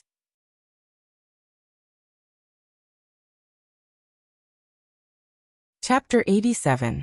Chu Xiang stayed in the Qin palace for a while, and then went out again disguised as Lin Mu. Li Bohan felt that she couldn't be restrained at all, and only liked to fly outside. However, Chu Xiang treated him the same as before. She kept bringing back money to pay the soldiers, and even transported provisions from many places to the battlefield. She did better than many of his subordinates. The better Chu Xiang did, the more Li Bohan felt that he couldn't control Chu Xiang. He couldn't figure out why Chu Xiang didn't have any desire to be a good wife and a good mother. He was very annoyed. He thought of locking Chu Xiang up more than once. But every time he wanted to trap Chu Xiang's words kept circling in his mind. The trapped Chu Xiang would not be the real Chu Xiang, nor would she be the Chu Xiang he liked. She would only be an ordinary woman. Because of these words, he couldn't do anything to Chu Xiang. It only made him more and more annoyed. The war at the front was getting more and more intense. They not only had to fight with the incapable emperor of the imperial court, but also with the rebel army. The provisions provided by Chu Xiang had never been cut off. This made the name Lin Mu spread. Many leaders of the rebel army envied Li Bohan for being able to subdue such a genius. There were more and more rumors about Lin Mu, which added a lot of legends. Some people said that he was the first businessman. There was no business that he couldn't negotiate, no people that he couldn't fool, and no money that he couldn't earn. Some people said that he had the ability to appear and disappear unpredictably. Countless people who wanted to set him up disappeared. He was a person who couldn't be provoked. A businessman with such a legend in the war-torn era was already unprecedented. It was only now that Li Bohan realized that Chu Xiang had unknowingly already had such a great influence. Moreover, Chu Xiang had really helped him solve a lot of problems, allowing him to have no worries. If Chu Xiang was a man, he would definitely make Chu Xiang an official. But Chu Xiang was a woman. He didn't know how to treat Chu Xiang. If he trapped Chu Xiang in the inner chamber, not only would he destroy their feelings for each other, but he would also fail to live up to Chu Xiang's efforts. Even old concubine Yu could feel Li Bohan's irritation. Everyone was guessing what was wrong with him. Some people spread old concubine Yu's words, guessing that Li Bohan was worried about being childless. Old concubine Yu also thought so. She felt that she had grasped Chu Xiang's weakness, and began to persuade Li Bohan to take a concubine. She even tried to send the woman she had chosen to Li Bohan's bed, which angered Li Bohan for the first time. It just so happened that there was another battle at the front line. Li Bohan didn't need to go, but because of his irritation, he decided to go personally. It was impossible to achieve total victory in war every single time. There would always be difficulties and obstacles. And when there was a wrong decision, Li Bohan was unlucky this time. He was discovered by the enemy just as he was about to reach the barracks. He didn't bring many people with him. All of them were managers, but the enemy had a large number of people. Even if his people could fight 1 against 10, they were gradually at a disadvantage, and a crisis arose. Wangya, the east side of the canyon is easy to defend and hard to attack. Why don't we retreat to the canyon and release smoke signals and wait for people to come and rescue us? Li Bohan looked at the situation and made a prompt decision. Enter the canyon. They quickly rode their horses and hid in the canyon. They resisted the enemy's attack and released smoke signals. Chu Xiang was in the military camp doing a handover with Chu Wenyuan. She sent over the latest batch of provisions and wanted to see if her elder brother was safe. She also wanted to help her family send a letter. She didn't expect that Li Bohan would be in danger. She immediately said, "Eldest brother, I will go with you." "Nonsense. You stay in the barracks, I will rescue Wang Ye." Chu Wenyuan always looked at Chu Xiang like he was looking at a younger sister. He didn't allow her to take risks. Chu Xiang stopped him and said seriously, "Eldest brother, Wang Ye has been uneasy recently. It's related to me. I must go and save him. You have so many people following him, nothing can happen to him. Believe me, I can help." The situation was urgent. Chu Wenyuan could never win against Chu Xiang, so he had to agree. He said, "Follow me closely. Don't run around." Okay. This time, Chu Xiang appeared as Lin Mu to transport the provisions. Lin Mu was now very famous. When the people in the military camp saw her, they were very welcoming because it meant that they could eat and dress well. They did not lack military supplies, so they were very friendly to Lin Mu. At this time, everyone was puzzled when they saw Lin Mu following Chu Wenyuan to rescue Li Bohan. Although Lin Mu was very powerful, what was a merchant doing in a battle? Even if Lin Mu and Li Bohan had a deep friendship, there was no need for her to die, right? Chu Wenyuan had now been promoted to a general. The deputy general didn't agree to let Chu Xiang follow him. Chu Wenyuan said in a deep voice, "Don't look at her. She is not an ordinary merchant." The deputy general didn't understand, but he was in a hurry to save people, so he couldn't say anything. He just hoped that their money bags didn't die. Chu Xiang called her men. There were more than 100 of them. They rushed to the canyon behind Chu Wenyuan. On the way, she heard Chu Wenyuan talk about the terrain of the canyon and the rescue plan. She knew what to do next. The canyon couldn't hold on any longer. The enemy rarely found Li Bohan's traces. They vowed to capture Li Bohan and take him back. Chu Wenyuan and the others arrived and immediately joined the battle, which relieved the pressure on Li Bohan. However, Li Bohan and Chu Wenyuan were separated by the enemy, so it was difficult for them to meet.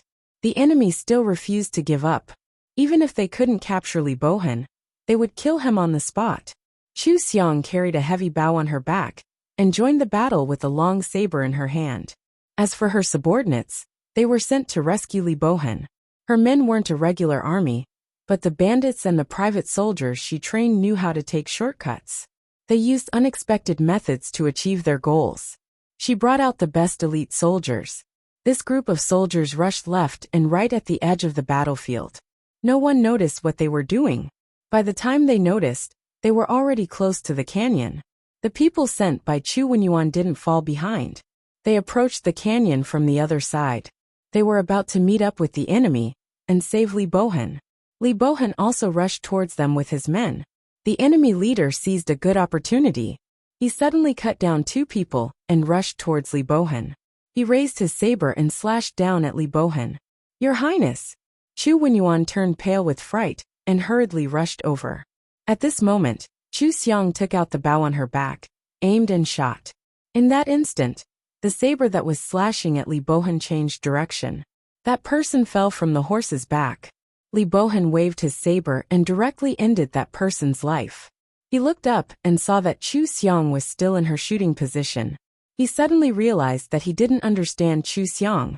He never knew that Chu Xiang's archery was so accurate. She could hit the target from so far away. He was afraid that even the sharpshooters in the army couldn't do it. Chu Xiang's soldiers surrounded Li Bohan and quickly protected him as they escaped the canyon. This shocked Li Bohan again. Chu Xiang's caravan had this kind of skill? What had she been doing outside for the past few years? All the soldiers other than Chu Wenyuan were also shocked. Before they came, they were worried that Lin Mu would lose his life. Who would have thought that Lin Mu would bravely kill the enemy on the battlefield? He didn't show any mercy and cut off more enemy heads than they did. He even saved the prince with an arrow. No wonder Chu Wenyuan wanted to bring Lin Mu here. He wasn't an ordinary merchant. He was a soldier king. Chu Xiang rubbed the slightly painful web between her thumb and index finger. She put away her bow and arrow, opened a path with her saber, and gradually withdrew from the battlefield. In fact, she wasn't as powerful as everyone thought. Her archery skills were because she attached spiritual energy to the arrows. Naturally, she could make the arrows go wherever she wanted them to go. She could make the arrows as powerful as she wanted. It was the same with the saber. She didn't use the saber with spiritual energy, but the saber carried her to kill. This was the most suitable way for her to protect herself. She didn't use it often, and she didn't use the bow and arrow at all. She didn't expect to use it here. Fortunately, she saved Li Bohan, and didn't let their efforts over the years go to waste. Chu Xiang rode to Li Bohan. Her people were all by Li Bohan's side. It was safest to go there. At this time, the battle situation was clear. The enemy couldn't hurt Li Bohan, nor could they beat Chu Wenyuan's army. They could only run away. The soldiers relaxed a little, and several arrows were shot at Chu Xiang. She just shot their leader. They had to take revenge, even if they had to run for their lives. Li Bohan shouted anxiously, "Xiang, be careful." He urged the horse to run wildly. Chu Xiang waved her saber to block 2 arrows. One arrow brushed past her cheek. When she lowered her head to avoid the other arrow, the arrow brushed her scalp and shot off her hair cover. This time, she didn't wear armor at all. Naturally, she didn't have a helmet. As soon as the hair cover fell off, her black hair fell down. The soldiers and the enemy were shocked. Chu Wenyuan was the first to react. He killed those people, led the army to capture many captives, and completely defeated the enemy. Li Bohan quickly rushed to Chu Xiang's side. He dismounted and carried her down from the horse. He nervously wiped the blood on her face. "Xiang, how are you?" Chu Xiang frowned slightly. "It's okay. It's just a superficial wound." She pushed Li Bohan away and wiped it herself. Suddenly she stopped. She changed her appearance, but it could be washed off. If she wiped the blood on her face, wouldn't she be exposed? She looked at the soldiers present. From their shocked expressions, she understood that she was completely exposed this time. She couldn't hide the fact that she was Lin Mu anymore. Li Bohan had never seen her injured, not to mention that she came to save him. He didn't care whether they were exposed or not. He pulled her onto the horse and rushed back to the barracks. This time, the fact that Qin Wangfei was Lin Mu was completely exposed. The problem was that Qin Wangfei was a well-known demon concubine. She was a jealous woman who would contradict imperial concubine Yu and confuse the Duke of Qin. How did she become Lin Mu? Wasn't Lin Mu a legendary figure with great ability? Lin Mu could even be considered as their bread and butter. It was all thanks to Lin Mu that they could live comfortably on the battlefield. How could he be Chu Xiang? But the truth was in front of them. Chu Xiang was Lin Mu. She could be the Duke of Qin's money bag, kill the enemy on the battlefield, and shoot the enemy leader with an arrow. Thinking carefully, didn't Lin Mu appear when Chu Xiang left the capital? So in the first few months, Qin Wangfei didn't show up because she used the alias Lin Mu to earn money outside? No one dared to believe it, but they had to believe it. Their feelings were indescribably complicated. When the rebel leaders heard this, they felt it was even more inconceivable. How did the Duke of Qin choose this woman? She was so powerful. No wonder the Duke of Qin doted on Qin Wangfei. This kind of woman wasn't just a simple woman. She was the Duke of Qin's right-hand woman.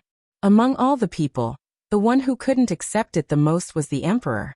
He couldn't believe that the legendary Lin Mu was actually the Chu Xiang that he personally crippled and sent away.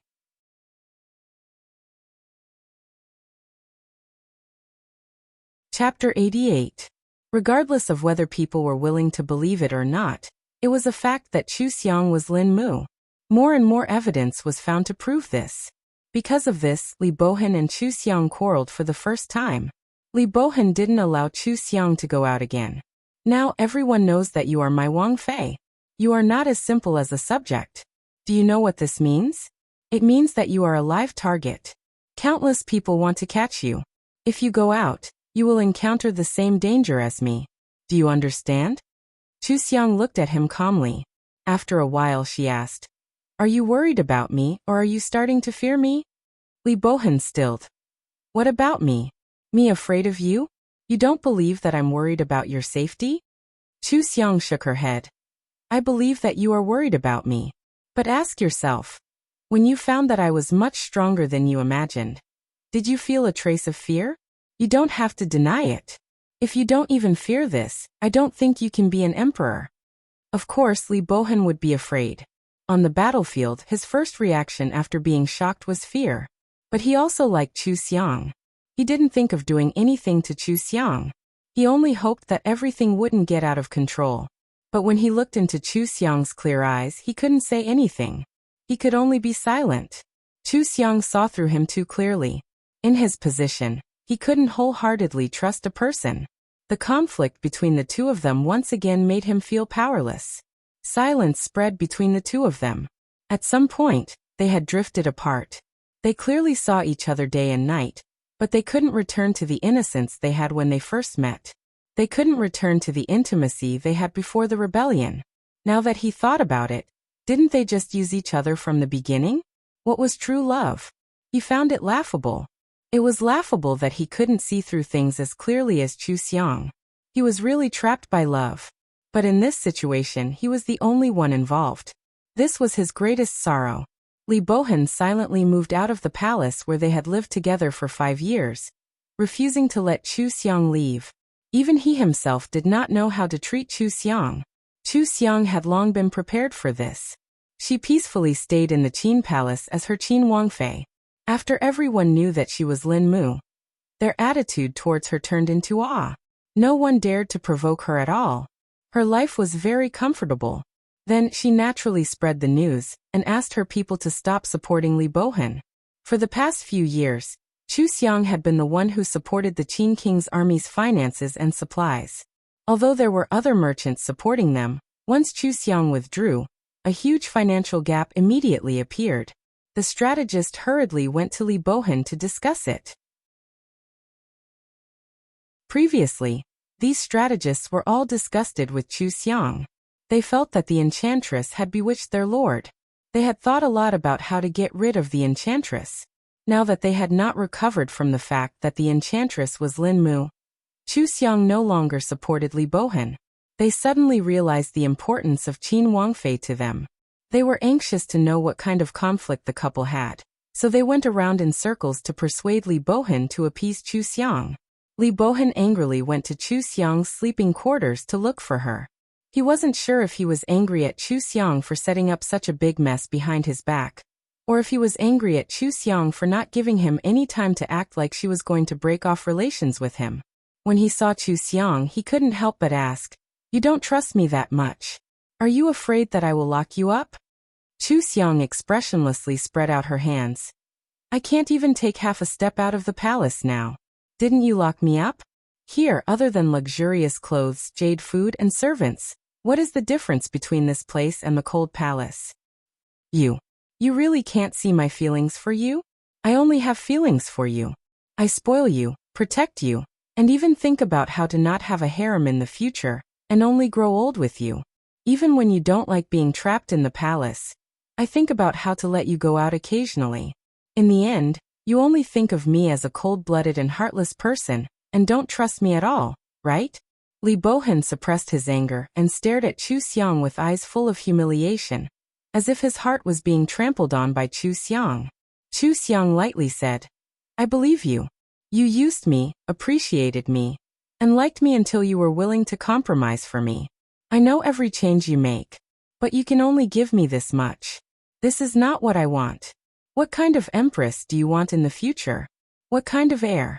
I can't give you what you want. Rather than becoming a resentful couple, it's better not to start. Today you can trap me in the Qin palace. In the future you can trap me anywhere. The only reason is that you want to do so. You should remember that I hate others controlling my life.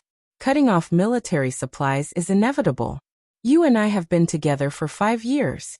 We don't owe each other anything. In order to leave, I can do anything." Chu Xiang's eyes were without fear. Li Bohan believed that she could do anything.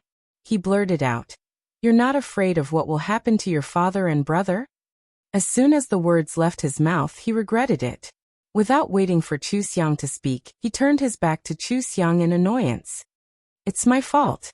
I won't use them to threaten you. You're right. I should have thought of restraining you. I want to tie you to my side. Li Bohan gave a self-deprecating laugh. In reality, there's nothing to think about. Either I let you go and we'll never meet again, or I destroy your power, break your wings, and trap you by my side. I'll never receive your response. He closed his eyes and said in a low voice, You know that I can't bear to hurt you. I have no choice. Sometimes, I really hate your rationality. Li Bohan strode out of the bedroom. Chu Xiang stood by the window and watched his figure gradually disappear. Li Bohan had true feelings for her.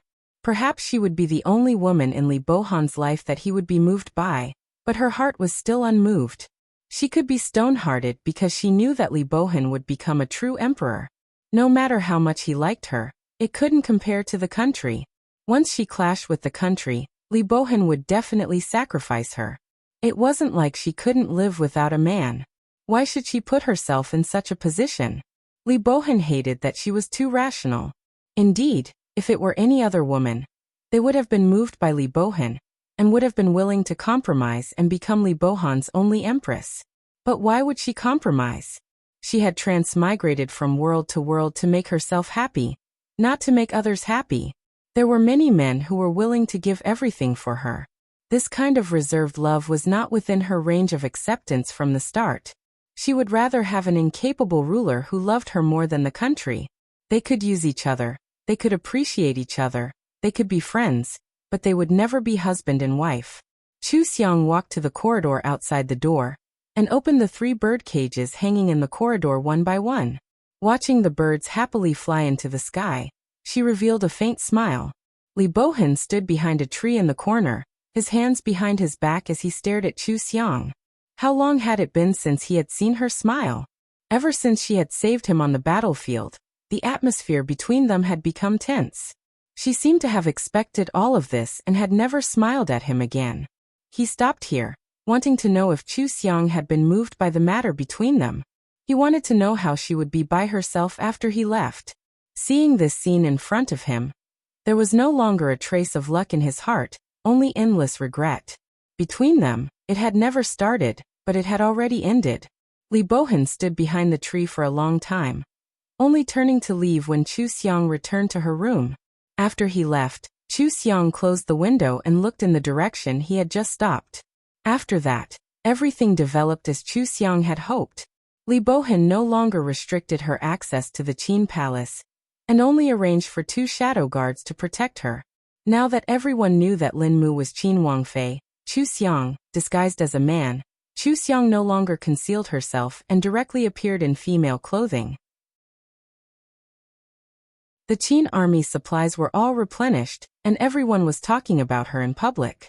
However, there was not a single person in the Qin army who disliked her. Wasn't such a powerful matriarch the most worthy woman for their lord? They were too proud to call her Wangfei, and protect Chu Xiang to the end. When Chu Xiang returned to the Qin palace, Chu Yiru specially made an appointment with her to ask if she still believed in her original idea. With Chu Xiang's current reputation, if she entered the palace in the future, her position would be as stable as a rock. Even if the Duke of Qin wanted to favor her, there wouldn't be many obstacles. Chu Xiang brewed a pot of tea for him and said with a smile, "Father, after Wang Ya allowed me to leave the palace, he specially arranged for 2 shadow guards to protect me." Oh. Chu Yiru instantly understood what she meant. Wang Ya wants to investigate your background. He should do this. The 2 shadow guards he gave me are his best. In other words, he values my safety more than his own. But he still let them investigate me because an emperor is not allowed to have power outside his control. Chu Xiang knew that the men of this era couldn't understand her thoughts, but she didn't need them to understand. She only said to Chu Yiru, "I've already made up my mind and I won't change it. Don't worry, he will let me go and won't make things difficult for you in the future." Chu Yiru looked at her and sighed. "Since that's the case, father won't say much. Go do what you want to do." If a person wanted to be an emperor, there were many things they couldn't do. You couldn't have your cake and eat it too. Chu Xiang had learned all of Chu Yiru's schemes over the years. Every change in Li Bohan's heart was within her expectations. Because of this, she was able to escape unscathed. Even if she had enough power to protect herself, she wouldn't be targeted by Li Bohan. It was like walking on a tightrope. The slightest mistake would cause her to fall into a bottomless abyss. Chu Xiang was able to maintain a delicate balance, so she didn't end up like the countless tragic characters in history. She faintly revealed some information to the shadow guards, allowing Li Bohan to see a part of her power. But it was so mysterious that he only saw the tip of the iceberg, including some of her sea power and private soldiers. This mysterious and powerful feeling made Li Bohan feel threatened. He even knew that if he really wanted to eradicate Chu Xiang's power, he would suffer great losses. Considering both his feelings and his interests, Li Bohan naturally let Chu Xiang go. Feelings played a very important role in this. Otherwise, how could he allow someone else to snore beside him? Chu Xiang's tightrope was a success, so she didn't hesitate to support Li Bohan. She helped Li Bohan advance north and break into the capital, like a hot knife through butter. On the day they entered the capital, Chu Xiang and Li Bohan rode at the front of the procession. Not only did the world see the wise Qin Wang, they also saw the valiant Qin Wangfei. When they entered the city, the people on both sides of the road knelt down and shouted, "Long live your highness! Long live your highness!"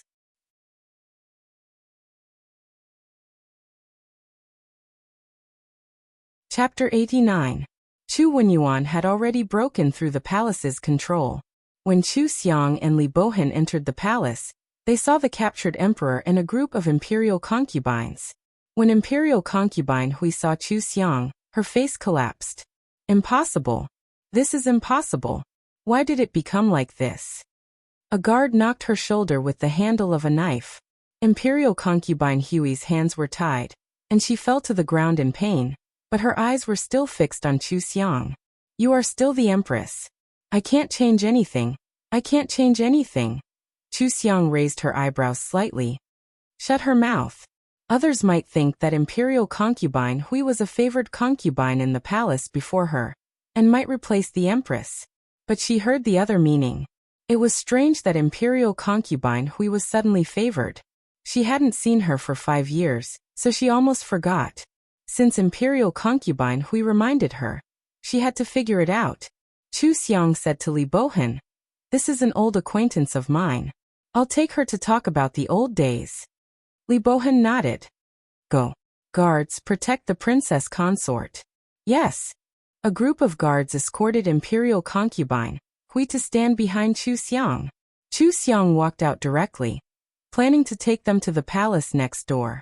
When the emperor saw that Chu Xiang didn't even look at him, he felt humiliated.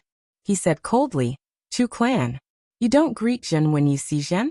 Zhen personally gave you to Qin Wang." Li Bohan narrowed his eyes and snorted. "Nephew, you still want to put on the airs of an emperor? I'm afraid it won't be as you wish." He looked at Chu Wenyuan. Chu Wenyuan kicked the emperor's back. The emperor, who was tied up, rolled down 3 steps and hit his forehead hard, causing a bruise. Chu Xiang looked back at him and said calmly, "Your Majesty, you don't have to regret it. That day, the prince and I worked together to deceive you into granting us a marriage. You were in our trap from beginning to end. There was no other possibility. Your defeat today was inevitable. The winner takes all. This is the last time you will hear the title emperor." After that, Chu Xiang left without looking back. The prudence imperial concubine was also taken away by the imperial bodyguards. The matters between the new and old emperors had nothing to do with Chu Xiang. She was more interested in the affairs of imperial concubine Hui. After they arrived at the palace, Chu Xiang ordered everyone to retreat, including the 2 secret guards beside her. Only she and imperial concubine Hui were left in the main hall. Imperial concubine Hui was tied to a pillar, while Chu Xiang sat far away on the main seat. Chu Xiang asked, "You and I still became the empress. Could it be that you knew my destiny was precious and that you would become the empress?" Imperial concubine Hui said suspiciously, "You're not Chu Xiang. Chu Xiang doesn't know how to do business or archery." "You're not Chu Xiang, right? Who are you? Where did you come from?" Chu Xiang leaned back in her chair and supported her head with her hand. She said calmly, You've served me for 12 years and you don't even recognize your own master? It's only business and archery. How difficult is that? I could write poems and draw when I was 5 years old, and embroider headbands. I just learned something else. What's so surprising about that? When the original owner was 5 years old, she secretly embroidered headbands for her grandmother, but she accidentally scratched them and didn't give them away. Only the original owner and her personal maid knew about this matter. Imperial concubine Hui had been amazed by the original owner's intelligence, so she naturally had a deep impression of it. Chu Xiang was still the original Chu Xiang. This made Imperial concubine Hui even more unable to accept it. She said in a daze, "How could this be? I stole everything from you and ruined everything from you. I should be the empress. The emperor dotes on me so much and I gave birth to a smart prince. Why did you come back? Why did you help Li Bohan? He should have been defeated by the emperor. Everything has changed, why?" Chu Xiang sneered and said, "What nonsense are you talking about? Could it be that you can predict the future? Now that you're about to die, why don't you choose a way to die? Do you want to drink poisoned wine, or use white silk? Or is death by 1,000 cuts better? Let me think about what other punishments there are. How about I try the rod and burning?" Chu Xiang, "I can't die. I can predict, I can really predict. I can tell you what will happen in the future. I can help you secure the position of empress. I can help your family do meritorious deeds. I can do anything you want me to do. Don't kill me, I beg you." Imperial concubine Hui impatiently begged and kept struggling. Chu Xiang showed a suspicious expression. "Then what can you predict?" Imperial concubine Hui panicked. I can predict that you will become the empress and give birth to 2 sons and a daughter. Your eldest brother will become the country's general and defeat the rebels. Then he will die of illness. Yes, there will also be a famine. The war destroyed too many fields. Soon there will be a famine in many places. Then there will be a plague. You can let your father and brother use this to do meritorious deeds. I also know a lot. I can really predict. Don't kill me." Chu Xiang's face sank and she coldly scolded. "Nonsense. I hurt my body in the cold palace and can't have children anymore. You think I can have 3 children? Who sent me to the cold palace? You're courting death." Chu Xiang stood up. Hui Fei thought that Chu Xiang was going to order someone to execute her. She was so scared that she was out of her wits. Tears streamed down her face as she said, "Newbie knows that she was wrong. Newbie shouldn't have tried to snatch your glory and splendor. It was that system that bewitched me. It was it that I could do whatever I wanted with it and become the emperor's most beloved concubine. I was bewitched by its flowery words. Master, please spare my life. I really know what will happen in the future. Even if there are some changes, the famine and the plague are real. Many things are real. I know what will happen in this lifetime, Master." Chu Xiang had also seen some fantasy scripts in the modern world, such as rebirth and transmigration, obtaining some kind of golden finger, and so on. She had never filmed it, so she didn't know much, but after listening to Imperial concubine Hui's long-winded speech, she roughly understood that this Imperial concubine Hui was reborn. The reborn palace made obtain the favored concubine system, which could be exchanged for things that could make her beautiful, shape her body, and also for things that could seduce men and make them unable to stop. This was completely using beauty to serve people, but the emperor didn't lack anything except for such a beautiful woman to serve him. So he was naturally willing to favor her, but in fact he was just using her as an object. This system could also be exchanged for some harmful things, but the price was relatively high. If one didn't have intelligence and wisdom, it was easy to be exposed, so it was somewhat useless for Imperial concubine Hui. In Imperial concubine Hui's previous life, the emperor doted on the original owner, and it just so happened that Chu Wenyuan and Chu Wensong gradually emerged and became the emperor's subordinates. Therefore, after the empress's brother died in battle, the emperor had the empress suddenly die and made the original owner empress. Li Bohan didn't know what happened, but he didn't succeed in his rebellion. The emperor thought that Chu Wenyuan's achievements were too high, so he killed Chu Wenyuan. Imperial concubine Hui died in an accident in her previous life and didn't live for long, so she didn't see the hidden dangers. From Chu Xiang's point of view, The Chu family worked hard for the emperor. The original owner gave birth to 3 children, but in the end, they couldn't escape a tragic fate. These things had nothing to do with Chu Xiang, but the news of the disaster that might happen in the next few years was very useful. After Chu Xiang memorized them one by one, she cleanly broke imperial concubine Hui's neck. It was enough for her to know about these things. Chu Xiang's power had expanded greatly in the past few years. The caravans that went out to sea brought her a great deal of wealth, and they also left her a way out overseas. At the same time, they brought back fresh species that didn't exist here, and sweet potatoes were one of them. Chu Xiang opened up farmland in a vast valley, specifically to try and grow exotic species. Now the trial was successful, and the harvest was quite good. It was suitable for dealing with the upcoming famine. After Li Bohan executed the emperor, he was busy organizing the court and preparing for the ascension ceremony. Chu Xiang began to prepare to leave the capital. She ordered people to send some sweet potatoes to the capital. On the day of Li Bohan's ascension, she gave them to him in front of all the civil and military officials as a gift to the new emperor. When Li Bohan heard the farmer explain the benefits of the sweet potatoes, he was very shocked. At the same time, he was very happy. His eyes were filled with gratitude as he looked at Chu Xiang. In the past few years, the flames of war had continued and the lives of the common people were very difficult. There were already areas that were suffering from famine. Although it wasn't very serious, if it wasn't solved, it would become a catastrophic famine. This was the first problem he had to solve after ascending the throne. He never thought that Chu Xiang would give him such a big surprise. He immediately ordered people to inspect the sweet potatoes. After confirming that there were no problems, he spread them out as quickly as possible, planting them in the famine areas.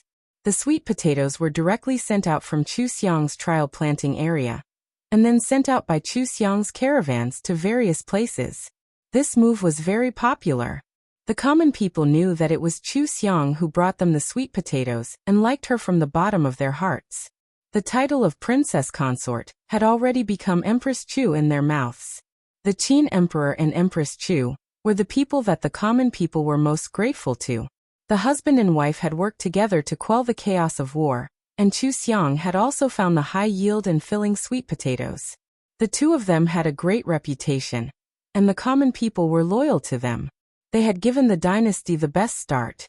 Li Bohan couldn't help but ask Chu Xiang again, "Are you still not willing to stay? The common people all respectfully call you Empress Chu. My country is half yours." Chu Xiang shook her head and said with a smile, "I'm leaving. Taking from the people, returning to the people. Everything that I have will be returned to the people after I die. I am not ashamed of this title. Emperor, you can be a wise ruler.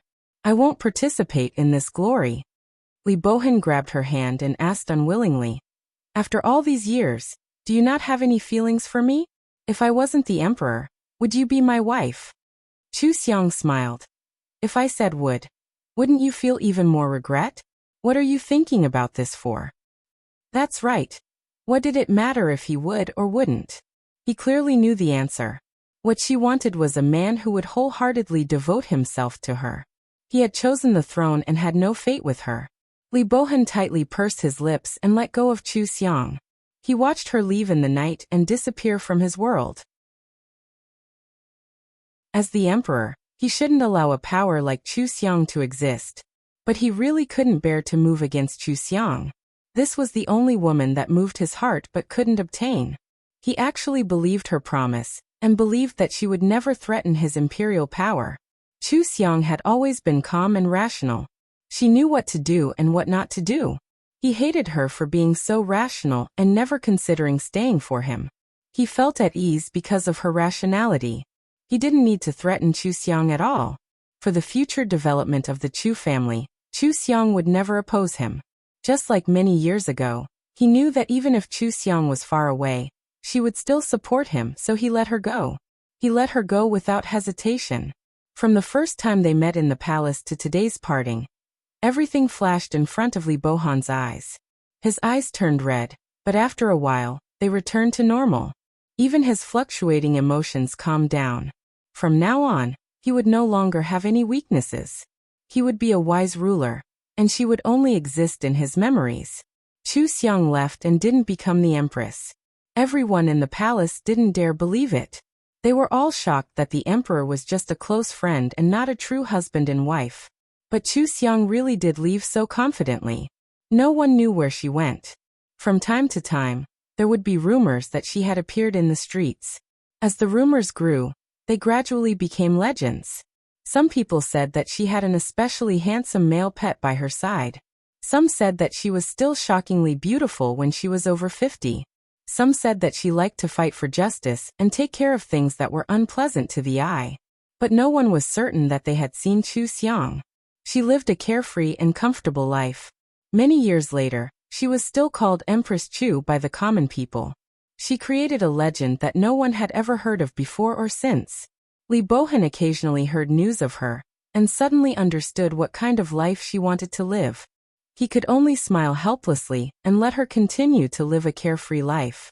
The gifts that he occasionally received from Chu Xiang already made him very satisfied. Perhaps the emperor was unable to have true feelings. At the very least, he couldn't keep this kind of woman. It was already very good that they could be like this.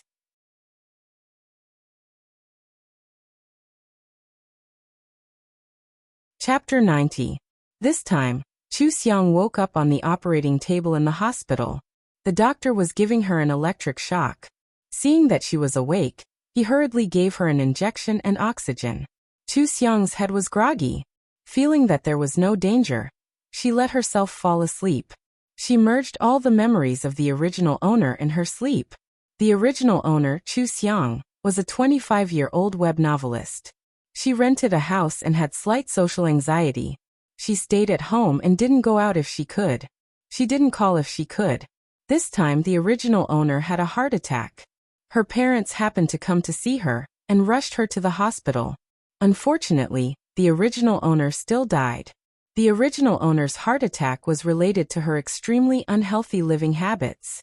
She ate when she wanted to and didn't eat when she didn't want to. She didn't exercise and often stayed up all night. Her heart had been getting worse in the past 2 years, but the original owner didn't take it seriously and didn't go for a checkup. In addition, the original owner was wrongly accused of plagiarizing a great novelist. She was hung on the wall by the great novelist and was crazily insulted by the great novelist's fans. She couldn't take it and her body couldn't take it anymore. When Chu Xiang woke up again, her body was much better. She looked at the ward. It was a very small double room. The other bed was occupied by a white-haired old lady. Seeing that she was awake, she sat up. "Child, you're awake? Your mother went home to get something. Your father just went out to smoke and asked me to watch you. Don't worry, I'll call the nurse to take a look." The old lady pressed the call button. Chu Xiang pursed her dry lips and weakly said, "Thank you." The old lady waved her hand and smiled. "It's nothing. I listened to your mother. You had a heart attack alone at home. Oh, that's too scary. You're so young. Why don't you take care of your body? The doctor and your parents are all here. You just stayed up too late, and your heart can't take it." Chu Xiang was feeling very uncomfortable and couldn't resist the old lady's enthusiasm. Fortunately, the nurse came in time and pulled the curtains around the bed to check her. "The situation has stabilized. Is your family here?" "Yes, I'll be back soon. Let your family stay with you tonight. Call me if anything happens. The drip will be over in 2 hours. I'll come back then. Eat something easy to digest for dinner." "Okay, thank you." Chu Xiang's soul had just fused with her body, so her body was still very weak. After she finished speaking, she closed her eyes and didn't even notice that someone had entered the room. The old granny asked with concern, "Child, do you drink water? Let my grandson pour some for you. Quick, Huzi, go and help her. She must be thirsty since she just woke up." "Grandma, can you not call me Huzi?" Huzi lowered his voice and said, "She's resting. Maybe she's not feeling well. Don't talk to her anymore. Hurry up and eat." Her parents went out. "Didn't they ask me to keep an eye on her? Besides, she just woke up and must be thirsty. What's wrong with helping her?" The old grandma stared at Huzi and frowned. Huzi had no choice but to go out and get a cup of warm water. He walked to Chu Xiang's bed and asked, "Hello, do you want to drink some water?" Chu Xiang opened her eyes and looked at the cup in his hand. She was indeed thirsty. The old lady was kind, so she propped herself up on the bed and took the cup. "Thank you. Sorry to trouble you." "It's okay. You're welcome." Huzi smiled politely and went back to the old granny to set the table for her. The old granny smiled. "Do you feel better after drinking some water? This is my grandson. He opened a gym and is a fitness coach. Don't you think his body is particularly good? Don't people say life is about exercise? This time you're better. You can't be like before. Your body is the capital of revolution. You have to protect it well." Huzi said awkwardly, "Grandma, you should eat. If you don't eat, it will get cold." Chu Xiang held the cup and drank a few mouthfuls of warm water to moisten her throat. She felt much better and smiled. "Thank you. I should take care of my body. After leaving the hospital, I will exercise." "It's good that you're willing to exercise. You're still young. It's okay." The old granny ate a mouthful of rice. When she saw her grandson, her eyes lit up. Huzi, don't you have a lot of set meals in your gym? Tailor them and recommend them to this girl to see what suits her. Isn't this your profession?" Chu Xiang looked at Huzi. Only now did she notice that Huzi was quite handsome. It was the kind of handsome that was very bright and sharp. His body proportions were also very good. Looking at his exposed arms and the shape of his clothes, his body shape was very good. It was very eye-catching. The two of them looked at each other. Chu Xiang smiled and said, "Where is your gym? I really need to exercise. If it's not far, I can apply for a card and go to your gym to exercise. It's at Zissa Garden. If you are interested, you can come and take a look." Huzi stood up and handed a business card to Chu Xiang. "My name is Shuyu." Chu Xiang took the business card and looked at it. She smiled and said, "Thank you. My name is Chu Xiang. I will go and take a look after I leave the hospital." At this time, the original owner's parents opened the door and saw that she was awake. They were relieved. Her mother, Fang Ping, scolded her as soon as she came in. "I told you to go home, but you didn't listen. How dangerous were you today? If your father and I didn't go over, you would be dead now." Zhuoyu stepped aside and returned to her grandmother's side. She quietly observed the two people who just came in. The original owner's father, Chu Guowei, frowned. "After you leave the hospital, go home and live. You can't live outside. It's not like you don't have a home. Why do you have to rent a house? Look at what you have become." The original owner's relationship with her parents was not very good. Chu Xiang put away the business card and said lightly, "This was just an accident. I will pay attention in the future. The nurse will stay in the hospital for 2 days for observation. I will ask a nurse to accompany me. You should go back and rest early." Fang Ping's first reaction was to put on a straight face. "Why do you need a nurse? I will accompany you in the hospital. Why do you need to spend that money? Can an outsider take care of you as carefully as your own family? A nurse is professional. It doesn't cost much." She pressed her heart and lay down. She weakly said, "Dad, Mom, I am not feeling well. Can you stop scolding me? I want to sleep." "You child." Fang Ping saw her grandmother looking at them. She smiled embarrassedly. "I'm sorry. Did I disturb you? This child has never been obedient. Sorry for making a fool of herself." Her grandmother smiled. "You just woke up and might not be feeling well. Actually, the nurse is good and professional. My grandson also hired a nurse for me 3 times. She is very good. It just so happens that I will be discharged after the 4 drip. Do you want me to introduce my nurse to you?" "No need." "Yes." Fang Ping and Chu Xiang spoke at the same time. Chu Xiang said, "Dad, Mom, I really want to recuperate in peace. I almost died this time. If you stay, you won't be able to hold back your scolding. You should really go home. I will ask a nurse to take care of me." Chu Guowei and Fang Ping were embarrassed by their daughter's words in front of outsiders. They felt that she was ridiculous, and that she was really estranged from her parents. Chu Guowei angrily pulled Fang Ping. Go, go, go. She doesn't appreciate it. Why should we stay here? Let's go." Fang Ping angrily glared at Chu Xiang. You are really disobedient. I don't care about you anymore. The two of them had already heard from the nurse that their daughter was not in danger. They really turned around and left in anger. Chu Xiang did not care. She asked her grandmother, "Does the nurse work in this hospital?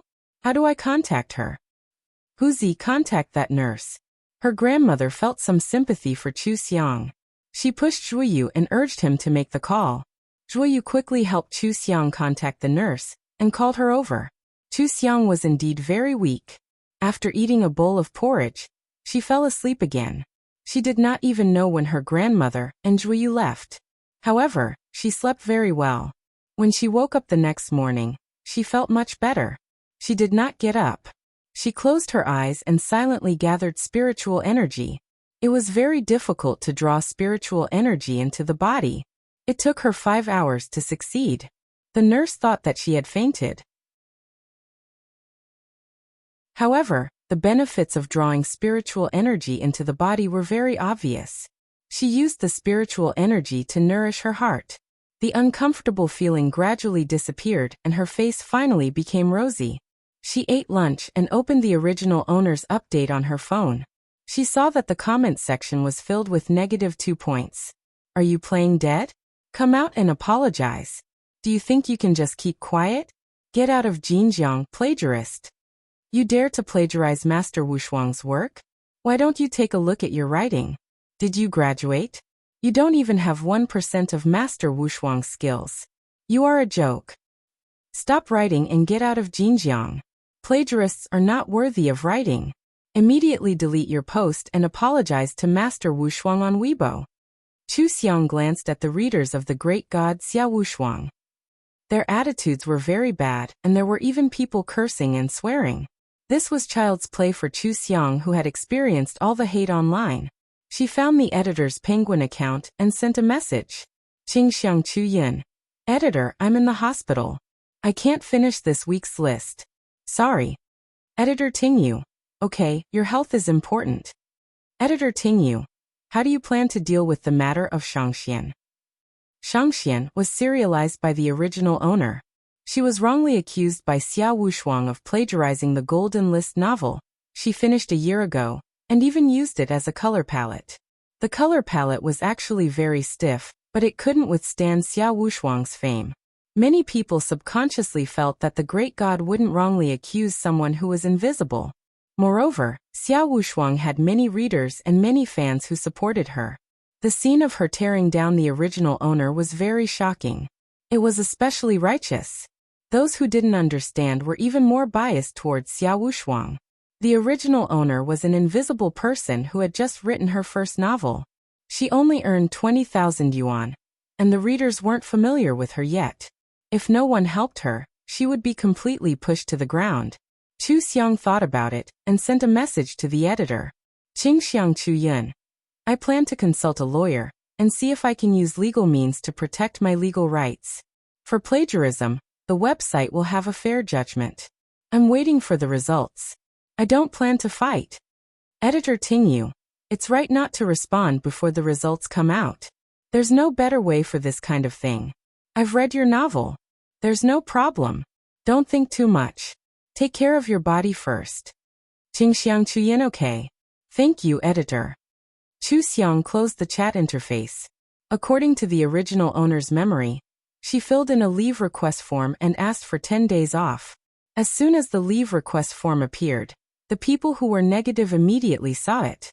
The -2 points became even more popular. Chu Xiang turned off her phone and stretched her body. Write interesting stories one by one. It seemed to be quite fun. Xia Wushuang's Shangxian was plagiarized? What was the point of those stories? Who could understand the story of the cultivation world better than her?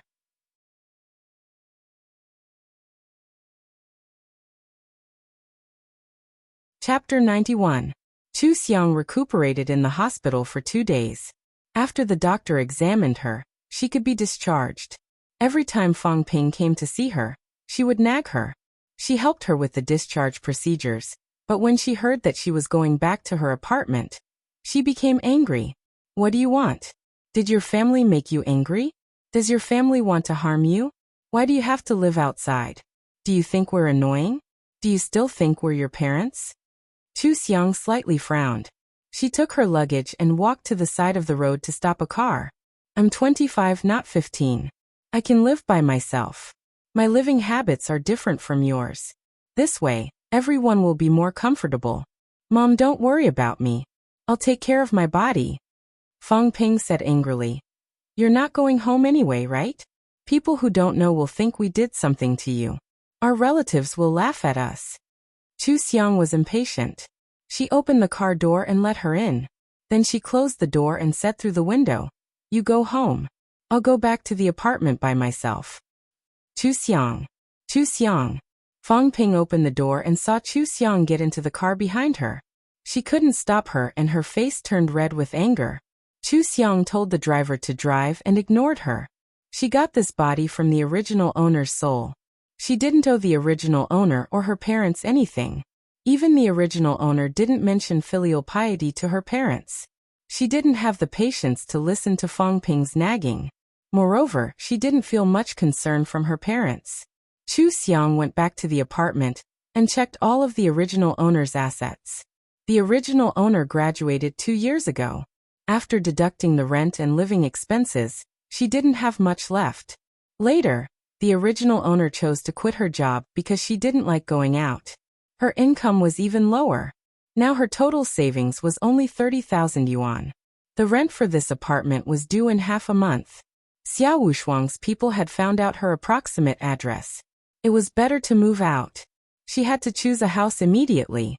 Chu Xiang opened the wardrobe and began to pack her luggage. She threw away all the things she didn't like. She was ready to solve the first step of moving quickly. Who would have thought that she would start to pant after working for just 10 minutes? Her heartbeat quickened, and she felt dizzy. She had no choice but to lie down on the bed and rest quietly. The condition of this body was really bad. He couldn't pinpoint any specific problems, but overall it was especially bad. Just moving was uncomfortable. She mobilized the little bit of spiritual energy she had absorbed and circulated it in her body. Only then did she feel a little better. She waved her hand and the heaven and earth mirror appeared. The universal mirror floated above her, clearly reflecting her current appearance. She was fat, had dark skin and wore glasses. Her body shape was not beautiful at all. Her hair was also not styled. It was just the most common shoulder-length hair, and the quality of the hair was not good. She looked very listless, and there was not a single bright spot on her body. Chu Xiang had already seen this image twice, but she still felt uncomfortable. She had always been the most beautiful, and this was the first time she had become like this. She was so ordinary that no one would take a second look at her when she walked on the streets. She carefully looked over her facial features. It was a good thing that her facial features were quite good. If she slimmed down, her appearance would be quite good. The previous owner was 1.65 meters tall and weighed 140 pounds. It would not be easy to lose weight. Chu Xiang put away the universal mirror and turned over to lie on the bed. She suddenly thought of the gym mentioned in the hospital. She got up and found the business card in her luggage. She searched for the subway route and then quickly took a shower. She changed into comfortable clothes and went out, planning to see the environment there. When she walked out of the district, she suddenly heard someone call out Qing Xiang and Chu Yun. She subconsciously looked over and saw 2 teenage girls rushing over. They were wildly taking pictures of her with their phones. It's her, Qing Xiang and Chu Yun. The 2 girls took pictures while saying, plagiarizing dogs. No wonder she could do those kinds of dirty things. So she's a dead fat pig in reality. Chu Xiang turned and walked into the district. The 2 of them followed her in and began to curse. Chu Xiang knocked on the window of the security room and directly called the security guards to take control of the 2 of them. This was the district. They were harassing the residents in the district. They were also cursing and taking pictures. Their behavior was very inappropriate. Chu Xiang simply called the police. The 2 girls were a little scared now. They still stubbornly argued that they didn't want to do anything. Chu Xiang ignored them. When the police came and understood the situation, she went to the police station with the 2 girls to record their statements. The two girls had a lot of pictures of Chu Xiang on their phones. There were also pictures of the situation in the district. They also said that they were looking for Qing Xiang and Chu Yin to get even with Xiao Wushuang on Weibo and fan groups. It confirmed that they were deliberately looking for trouble. The police sternly warned the two of them and asked them to delete all the pictures of Chu Xiang. They also asked them to apologize to Chu Xiang in person. The two of them wanted to leave the police station, so they could only do as they were told. When they left the police station, they threatened Chu Xiang. When Chu Xiang first transmigrated to the modern world, she knew some laws. At that time, she was afraid that she would accidentally break the law. Now it was just right. She found a law firm and asked a lawyer to help her sue Xiao Wushuang and the two girls just now. She directly posted the lawyer's letter on her author's Weibo and detailed the fact that she was harassed by the two Wushuang fans. Recently, she had received a lot of attention. Not only were the Wushuang fans paying attention to her, but other authors and readers who liked to gossip were also paying attention to her. As soon as her Weibo was posted, it was immediately forwarded to Jinjiang's forum. The Wushuang fans were furious. They accused her of being a thief, pretending to be a thief, and plagiarizing Xiao Wushuang. How dare she have the face to sue? Some people claimed to be passersby. The lawyer's letter didn't mean anything. It was only when the court officially opened a case for investigation. Even if they really sued, it was not certain who would win. However, the passersby saw the two girls running to Chu Xiang. What were they trying to do? Even if Chu Xiang really plagiarized, it was not a reason for them to harass and harm a real person like her. Moreover, the verdict of Jinjiang's court was not out yet. No one could definitely accuse Chu Xiang of plagiarizing. That would be too much. Since the plagiarism of Shangxian started, this was the first time that someone sincerely stood up for Chu Xiang. However, most people were not talking about whether Shangxian was plagiarized or not. They were resolutely against all acts of human flesh and supported Chu Xiang to defend her rights according to the law. No matter when it was unacceptable for a real person to be harassed on the internet. The actions of the two Wushuang fans instantly ruined Xiao Wushuang's good impression of the passersby. Xiao Wushuang did not say anything. This in itself was disgusting. Even though Wushuang fans were scolding Chu Xiang in the comments section of Shangxian, Xiao Wushuang did not say anything at all. It was very suspicious that he was deliberately using his fans to bully Chu Xiang. Neutral comments meant that Xiao Wushuang's behavior was inappropriate. He did not restrain his fans and Wushuang fans went overboard. However, this did not mean that Chu Xiang did not plagiarize.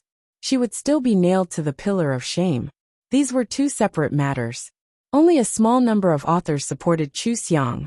After looking at the color palette, they felt that it was Xiao Wushuang who was trying to extort money. There was no plagiarism at all. Jinjiang's Baishui Jiangting forum was an anonymous forum. Anyone could come and say a few words. Anyway, no one could see who was behind the anonymity. This led to all kinds of opinions. The debate on Shangxian was surprisingly big. The post had already flipped through several pages. When Chu Xiang came out of the law firm, it was already dark. She could not go to the gym and could only go home. When she reached home, she received a message from the editor. Editor Tingyu, what happened? Your address was found out by someone? Are you okay? Qingxiang Chuyan, I'm fine. There were security guards around at the time. I even called the police. It's just that Xiao Wushuang's fans are too much. I think we should use some methods to restrain them. Editor, don't worry. I've asked the lawyer. They insulted me on the internet and spread it. They violated my personal rights. They will be sentenced. Of course, they can only be sentenced to a public apology on Weibo. That will be enough for me. Editor Tingyu, they really sued? I don't know much about this. I hope everything goes well. The original owner and the editor were not familiar with each other. After all, the editor had too many authors under him. Not everyone could remember clearly. However, these two matters were too big. Chu Xiang was hospitalized and sued the guru and his fans. It was a good thing that the editor remembered her.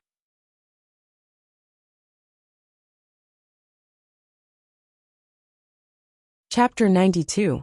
Chu Xiang was in a very bad situation now. She was in a job crisis, a health crisis, a family crisis, and a savings crisis. She was basically at the lowest point in her life. Things had to be solved one by one. Chu Xiang had confidence, so she was not in a hurry at all. She nourished her body with Reiki for a whole night. When she woke up the next day, she was full of energy. She listened to Heavenly Immortal on her voice recorder while packing her luggage. This time, it was much better than before. She only felt tired after half a day of packing. After resting for 10 minutes, she could start packing again. She was very efficient. When it was time to go to work at 9 o'clock, Chu Xiang's QQ prompt kept ringing. She took a towel to wipe her sweat, clicked on QQ, and saw that it was a message from her editor. Editor Tingyu. Qingxiang Chuyan, are you there? Xiao Wushuang posted a long Weibo to accuse you of plagiarism again. Editor Tingyu. This time, several masters who have a good relationship with her reposted and supported her. Your situation is a bit bad. Editor Tingyu. There is one more thing. Someone exposed your photo. The forum administrator deleted it, but other forums and Weibo have it. Many people are spreading mockery, and even exposed your address. Don't you think you should hide? Tingyu also sent her several links to posts in Weibo. Chu Xiang clicked on them, and saw the bloody storm on the internet. Xiao Wushuang once again took the lead. The long Weibo post was all about putting a hat on Chu Xiang's head, trying to prove that she was guilty of plagiarism. There was also a hint of pitifulness in her words. It seemed that Chu Xiang was an evil person. Not only did she not respect the senior, but she also sued for provocation and refused to admit her mistake. Sometimes it was difficult to prove plagiarism. Xiao Wushuang began to imply that Chu Xiang was a high-level plagiarist, and it was very likely that she would not be convicted in the end. She also accused her and her fans, which made her very uncomfortable and helpless as the original author. A total of 8 masters and masters reposted Xiao Wushuang's Weibo, saying that they supported her rights and despised Chu Xiang for plagiarism. They hoped that Chu Xiang could apologize and end this matter. Xiao Wushuang's fans were heartbroken. They felt that their boss had suffered a great grievance. He was actually sued by a plagiarist. However, Xiao Wushuang's accusation that Chu Xiang plagiarized was evidence of slander, but Chu Xiang plagiarized Xiao Wushuang probably had no evidence. In the end, wouldn't Chu Xiang escape unscathed and Xiao Wushuang be judged guilty? How could this be? When the fans saw Xiao Wushuang's post on Weibo, she hoped that the fans would be rational and not implicate themselves because of her. They felt that such a heartwarming post was very rare. She was still concerned about them at this time. It was as if they had been injected with chicken blood. They spontaneously charged forward for Xiao Wushuang and posted on various forums about Chu Xiang's plagiarism incident, as well as the fact that Chu Xiang's character was inferior and that she was a fat, round and ugly woman. When the colorful palette was placed there, it looked quite real. Those who didn't have the patience to look carefully would be misled. Those who weren't in the industry would even believe that the 2 articles on the palette were the same, and that it was plagiarism. There were also photos of Chu Xiang. She could see that they were taken when she left the police station. The 2 girls probably weren't happy that the photos were deleted, so they secretly took a few more photos of her. Chu Xiang really didn't look good now. She didn't dress up either. She couldn't be considered an ugly woman. She was just a very, very ordinary passerby. However, compared to Xiao Wushuang's tall and thin appearance, the contrast was too big. Even if Xiao Wushuang didn't have very good facial features, she was tall, thin and fair. Many fans called her a beautiful writer and liked her very much. Chu Xiang naturally became a fat, round, and ugly otaku in their mouths. Many bored netizens followed the discussion, causing a few posts to become popular. People seemed to never stop commenting on other people's appearance. Actually, this matter had nothing to do with Chu Xiang's appearance. However, there were many people mocking her because of the photos. People who were ugly would cause more trouble. This matter was originally only fermenting in the industry. It was something that most authors and some readers knew about. Now, because Xiao Wushuang's fans were posting all over the place, it had become something that almost all authors, most readers, and many laymen knew about. It directly went out of the industry. This matter was a little big. If it wasn't handled well, it could easily tarnish Chu Xiang's reputation. After all, the popularity was only temporary. People had a fixed impression of her. Then after a period of time, she would clear the stain, and no one would know. Everyone would only remember that she was a shameless, transparent person who plagiarized and accused the original author. Chu Xiang was someone who had been in the entertainment industry her whole life. She pondered for a while and used 5,000 yuan to buy a water army to control the comments. She didn't need to quarrel with people. She just pretended to be Chu Xiang's fans and unrelated passers-by and calmly and rationally expressed her attitude. I've read Shangxian and Immortal Demon. The content of the two books is completely different. I believe that Qingxiang Chuyan didn't plagiarize. I support Qingxiang Chuyan's rights. No matter how high Xia Wushuang's status is, or how many godly friends are on his side, you can't accuse someone of plagiarism without any evidence. Wait for Jinjiang's fair judgment. Shangxian is very good. I didn't expect it to be stopped because of this. I support Qingxiang Chuyan and wait for the judgment. No matter what happens, Xia Wushuang's fans publicly exposed Qingxiang Chuyan and spread her private information. They've violated the bottom line. I firmly reject such actions and insulting words. Abide by the law. I hope Xia Wushuang's fans understand the law. If I don't look, I don't know if she plagiarized. Isn't this something that can only be confirmed after the results are out? If Xia Wushuang has the confidence, why is he in such a hurry to convict Qingxiang Chuyan? Xia Wushuang's fans are really disgusting. They're even mocking others for being ugly. Isn't it good to show your own photos? What does it have to do with you whether she's ugly or not? Is this also a point of ridicule? Is it because you're not qualified to write if you're not beautiful? There are so many things going on in the female community. I'm having so much fun gossiping. Why don't I see any ugly authors in the male community? Everyone is just talking about literature. Does Jinjiang actually need beautiful women to be authors? When the matter fermented and reached a certain level, more people would participate. For example, when the male and female communities were mentioned, many authors in Jinjiang were unhappy. Wouldn't Xia Wushuang's fans be embarrassing the female community by causing such a commotion? Outsiders would think that Jinjiang Palace was scheming. As soon as this thought popped up in their minds, many people's tone changed. For example, those who did not support either side and were waiting for the judgment. Others condemned Wushuang's fans for exposing Chu Xiang. The most boycotted by everyone was Wushuang's fans who mocked Chu Xiang for being ugly. As a woman, this kind of mockery was disgusting. Xia Wushuang's popularity quickly decreased.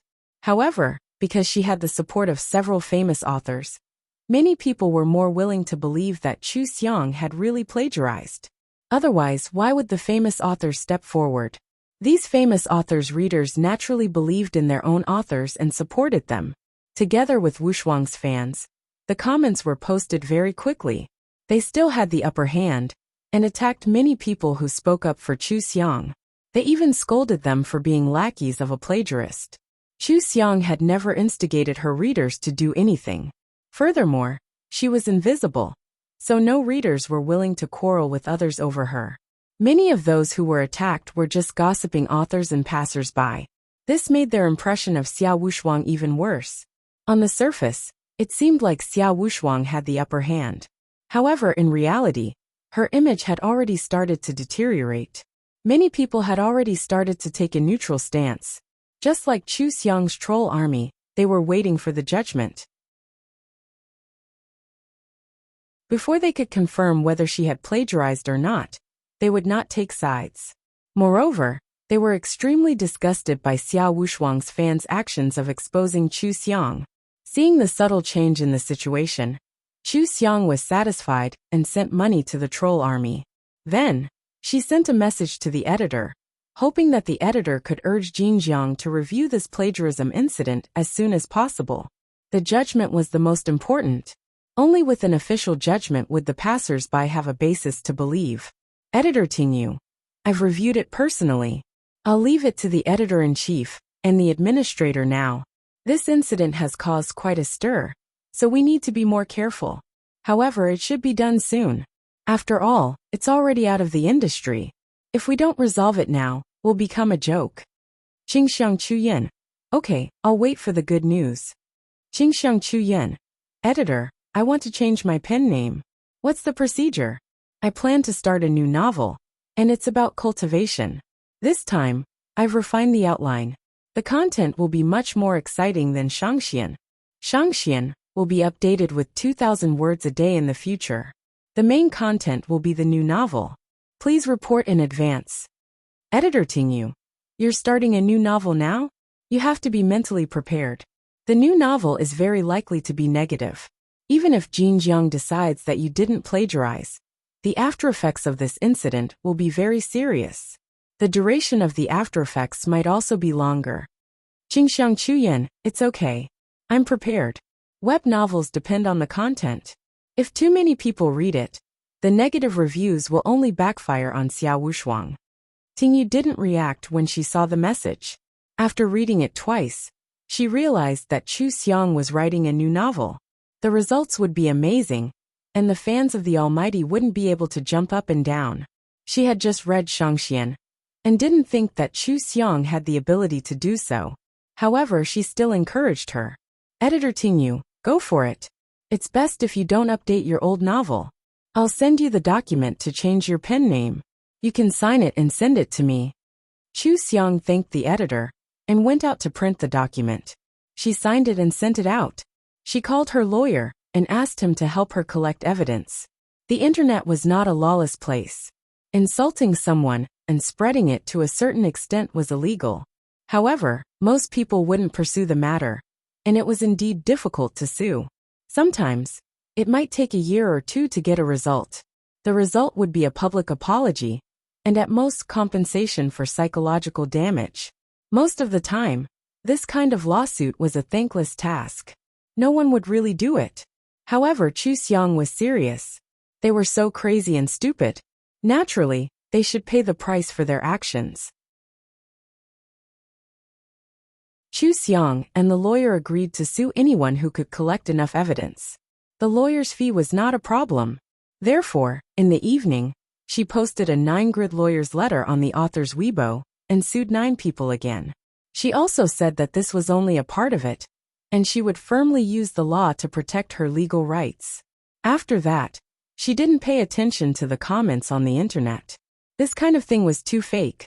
It didn't matter even if she was thoroughly defamed. In the future, she would still be able to get what she wanted.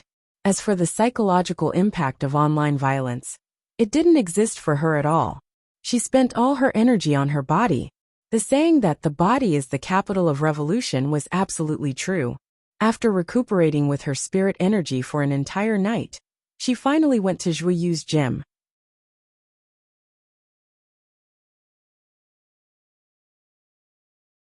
Chapter 93. Zhui Yu's gym was located in a very good location, near 2 high-end areas. Many people came to the gym, and the price was also relatively high. Of course, the decoration, equipment, and coaches in the gym were also very good, worthy of the price, and it also gave people a very comfortable feeling. After looking around, Chu Xiang applied for an annual card.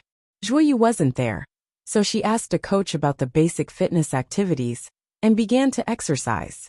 She sweated in the gym all morning, and if it weren't for the spiritual energy in her body, she wouldn't have been able to hold on for so long. Zhui Yu and his good friend Liang Jun came to the gym, and the two of them changed their clothes, and walked to the treadmill. Liang Jun provoked. How about we compete in each of the events today? The one who loses the most will add 20,000 words. Boring. Zhui Yu habitually glanced at the gym, and when he saw Chu Xiang, he raised his eyebrows in surprise and walked towards her. Liang Jun followed behind him and chattered. How is it boring? Isn't it boring if you don't bet? Where's the power exercise? Where are you going? Zhui Yu walked in front of Chu Xiang and smiled gently. Sister Chu, why didn't you call me when you came over? Chu Xiang stopped pedaling the elliptical machine, and picked up the towel around her neck to wipe her sweat, and smiled. Mr. Zhua, I just wanted to work out, and I thought you were busy, so I didn't want to disturb you. Your place is very good, and I just applied for an annual card, and I plan to come here often to exercise in the future. Then I'll give you a fitness schedule. Okay, thank you. I mainly want to lose weight and build my body. And most importantly, I want to restore my health and exercise my heart and lungs. Do you have time to talk now? Yes, let's talk in the lounge. Zhuoyu let Liang Jun exercise by himself and took Chu Xiang to the lounge. Liang Jun watched the two of them walk away, and then he sat on the elliptical machine, took out his phone, and found the recently popular post in the forum. He looked at the photo in the post and muttered, "Wow, he's a celebrity." After Chu Xiang left, he immediately ran to the resting area and bumped into Zhuoyu with his shoulder. He smiled and said, "You're really something. When did you get to know this female author? Why didn't you mention it?" Zhuoyu pushed him away in disgust and looked puzzled. "What female author? Who do I know? Just now, let me see what her name is." Liang Jun swiped through the post and pointed at the screen. "Yes, Qingxiang Chu Yin." He looked at Zhuoyu's expression and widened his eyes. "Don't tell me you don't know that she's a female author?" Zhuoyu shook his head. "Why are you so surprised?" "I really don't know. A few days ago, my grandmother was hospitalized and happened to be in the same ward as her. You also know that my grandmother is very warm-hearted and loves to chat with others. Didn't we get to know each other? Today is the second time I've seen her. She's here to exercise. That's really a coincidence. The person you met in the hospital is an author. It's fate." Liang Jun's eyes lit up. It was really too much of a coincidence. The main reason was that it was quite difficult to meet a fellow author in life. This kind of fate was a little strange. Zhuoyu rolled his eyes at him. "We just know each other. What does what she does have to do with us? Do you still want to exercise? Let's go. Let's not waste time. I still have to go home in the afternoon to write." Liang Jun followed behind him and said, "You don't like to read the forums. I'll tell you. This Qingxiang Chu Yin has been a celebrity in our online literature circle recently. There's a guru in the female genre who plagiarized and used her fans to attack her online. She even dug out her home address and took photos of her and posted them everywhere. Now this matter has blown up and is out of the circle. Many people are laughing at her. At least you know her. Don't you want to know more?" Plagiarized. Zhuoyu stopped in his tracks and frowned. Any author was very sensitive to this word, and especially hated it. He asked, "Do you have a hammer?" "Yes, it's there. It's a palette. The hammer isn't hard. But I haven't read their works, so I don't know. Now many people are waiting for Jinjiang to judge. A few female genre gurus are standing in line to convict Qingxiang Chu Yin. It looks like even if Qingxiang Chu Yin didn't plagiarize, they don't plan on letting it go." Zhuoyu nodded. "Then let's wait and see the results. If she really plagiarized, we'll stay away from her in the future. Come warm up." Liang Jun was quite a gossipy person. He wanted to ask more about Chu Xiang's situation. But Zhuoyu had just met Chu Xiang and didn't know anything. It was impossible for him to confuse what he knew with others. This made Liang Jun feel very regretful. However, due to their disgust towards Xia Wushuang's online exposure and human exposure, they hoped that Chu Xiang was innocent. This kind of bullying was the most shameful thing. Chu Xiang still didn't know that she had met two colleagues. She left the gym and went to eat before going to the antique street. This was the capital. The antique street was very lively, and the prices were very expensive. It was very difficult for people who liked antiques to pick up a bargain here. However, Chu Xiang was currently short of funds. She hired internet trolls, lawyers, and a gym card.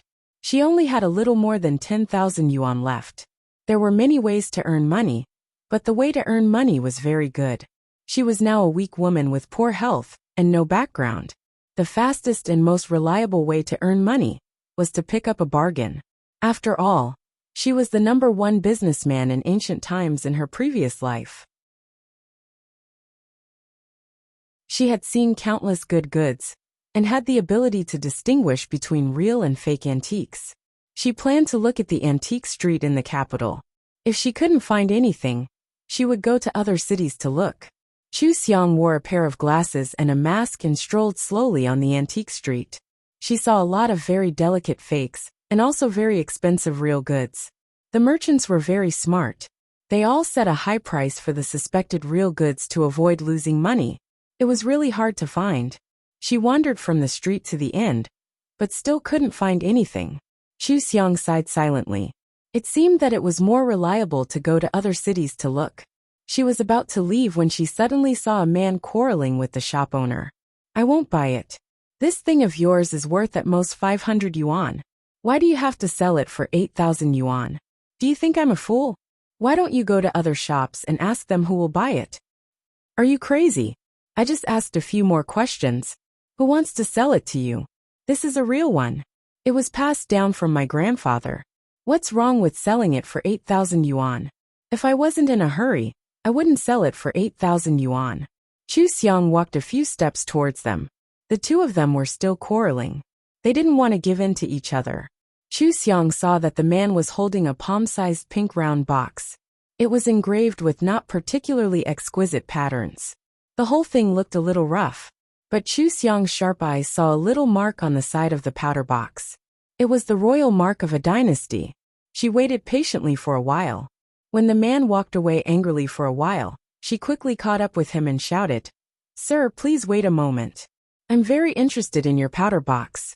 Can I have a look?" The man was stunned. He looked back at her and said unhappily, "Miss, are you messing around? Do you also buy antiques?" Chu Xiang was wearing cheap goods from the stalls. It might be 200 yuan in total. She didn't fit in with the other people on the antique street. It was not strange that she was stared at. Chu Xiang stepped forward and said, "I just like this powder box very much. I want to take a closer look. If it's to my liking, I'll buy it." The man hesitated. He held the powder box and opened the lid for her to see. "This was passed down from my grandfather. You know that era. Where did my grandfather get such a fake thing? This is definitely a real one. I also know that this thing is not exquisite. It doesn't cost much. It's only 8,000 yuan. 8,000 yuan is definitely worth it for you to buy an antique. It might even be worth more. If you want it, just transfer the money. If not, don't waste my time. I don't have to sell it." Chu Xiang took the powder box and looked at it carefully for a few minutes. After confirming that this was the powder box used by the Empress, she said with certainty, "It's really beautiful. I like it very much. Let's transfer the money through WeChat." "Ah, you really want to buy it? Okay, you send it to me." The man was afraid that she would change her mind and immediately opened the WeChat transfer code. Chu Xiang transferred 8,000 yuan to him and he left. He found this thing in the warehouse at home. It didn't look exquisite at all, but it was quite simple. He checked it on the internet. Some ordinary things in ancient times were not worth much, even if they were antiques. He set the price of this powder box at 2,000 yuan in his mind. Today he came to test the depth. He was not surprised to hear that the shop's price was 500 yuan. He didn't expect to meet a girl who didn't play with antiques to buy it. The old thing was exchanged for 8,000 yuan. The man was still humming when he drove away. Chu Xiang took the powder box and chose the largest antique shop. The previous shop owner didn't know the value of the powder box. Naturally, there were people who knew the value of the powder box. This antique shop had a deep background and a good attitude. They wouldn't look down on the things brought by the guests. After knowing the purpose of Chu Xiang's visit, they asked a master to come out and check the powder box. The master saw the powder box at a glance. If it was real, it was very valuable. He asked Chu Xiang to drink tea and wait for a while. He called two other masters to appraise it with him. The final appraisal result was that this powder box was worth 8 million yuan. Chu Xiang didn't bargain with them. She left the antique street quickly after the transaction. After this trip, she had 8 million yuan in her bank account. She had solved another problem. When she went home, she noticed that there were 5 girls at the gate of the district. She came back by taxi. She asked the taxi to send her back. No matter whether those girls were here to spy on her or not, she couldn't continue to live here. It was too annoying to deal with this kind of thing often. The environment of the gym was very good. The security system of the upscale district was also better. Chu Xiang planned to move there directly. She found an agent. She knew her housing requirements and asked the agent to find more houses for her. The agent was very fast. After a while, he sent her several links so that she could see the general situation and photos of several houses on the rental software. She selected 3 houses and made an appointment with the agent to see the houses. After that, she continued to pack her luggage. Although the original owner lived alone, she had a lot of things. Many of them were not used at all. Chu Xiang packed all the things she didn't need into a cardboard box.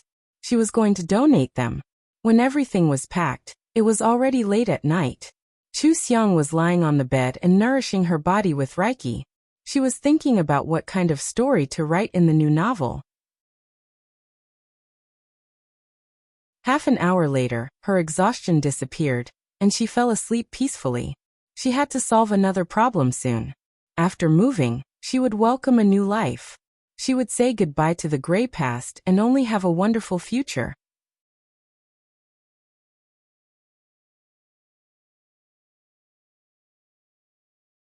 Chapter 94. Chu Xiang went to the real estate agent early the next morning to look at the houses.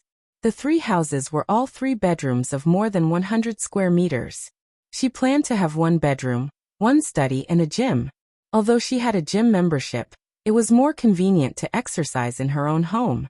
The houses were all renovated, and the hardware was excellent. Chu Xiang only needed to choose a renovation style that she liked. After looking at them one by one, she chose a house with warm colors that felt very warm. She immediately contacted the landlord to sign the contract and pay. Then she hired a moving company to move all her luggage over. When Chu Xiang opened the door to tidy up the things at the door opposite hers opened. She looked up and happened to meet the eyes of the person who walked out. Zhuoyu, Chu Xiang said in surprise. You live here? Zhuoyu was also very surprised. He nodded and looked at the situation in her house. He asked, You moved here? What a coincidence. Do you need help? Chu Xiang smiled and said, No thank you. There's nothing heavy. I can tidy it up myself. Are you going to the gym? Yes. Zhuoyu thought about the post where her home address was exposed, and how she was blocked by Xiao Wushuang's fans. He instantly understood why she suddenly moved. They had met a few times in a row and could be considered acquaintances. Zhuoyu said politely, You're moving today, and we're coincidentally neighbors. Let's have dinner together tonight. I'll recommend some good food nearby. Okay, thank you. Chu Xiang laughed and said, I think I've thanked you many times. What a coincidence. How's your grandmother's health? Thank you for introducing a nurse to me at the hospital. That nurse was very professional and helped me a lot. Thank you. Zhuoyu leaned against the door and couldn't help but laugh. Don't thank me. It's nothing. My grandmother has completely recovered. She can even go square dancing now. You just moved here and aren't familiar with the environment. If you need any help, don't hesitate to look for me. I'm either at home or at the gym. Okay, then I'll tidy up first. I'll look for you at the gym at 6. Zhuoyu responded and entered the elevator. Their building had 2 households on each floor, and there were only the 2 of them on this floor. Chu Xiang didn't expect such a coincidence. However, it was a good thing that the neighbors were easy to get along with. At least he could have a friend. The original owner had slight social phobia. She didn't have any friends and her relationship with her family wasn't good. This was a good thing. She didn't need to explain to anyone why her personality had changed. Chu Xiang spent the whole afternoon tidying up the house. She changed all the household items into the new warm colors that she had bought. It looked very comfortable. When she placed the laptop on the desk in the study, she suddenly remembered that the original owner's laptop was about to be scrapped. It took more than 10 seconds to open a web page, and from time to time her typing would jam. She had to get a new one.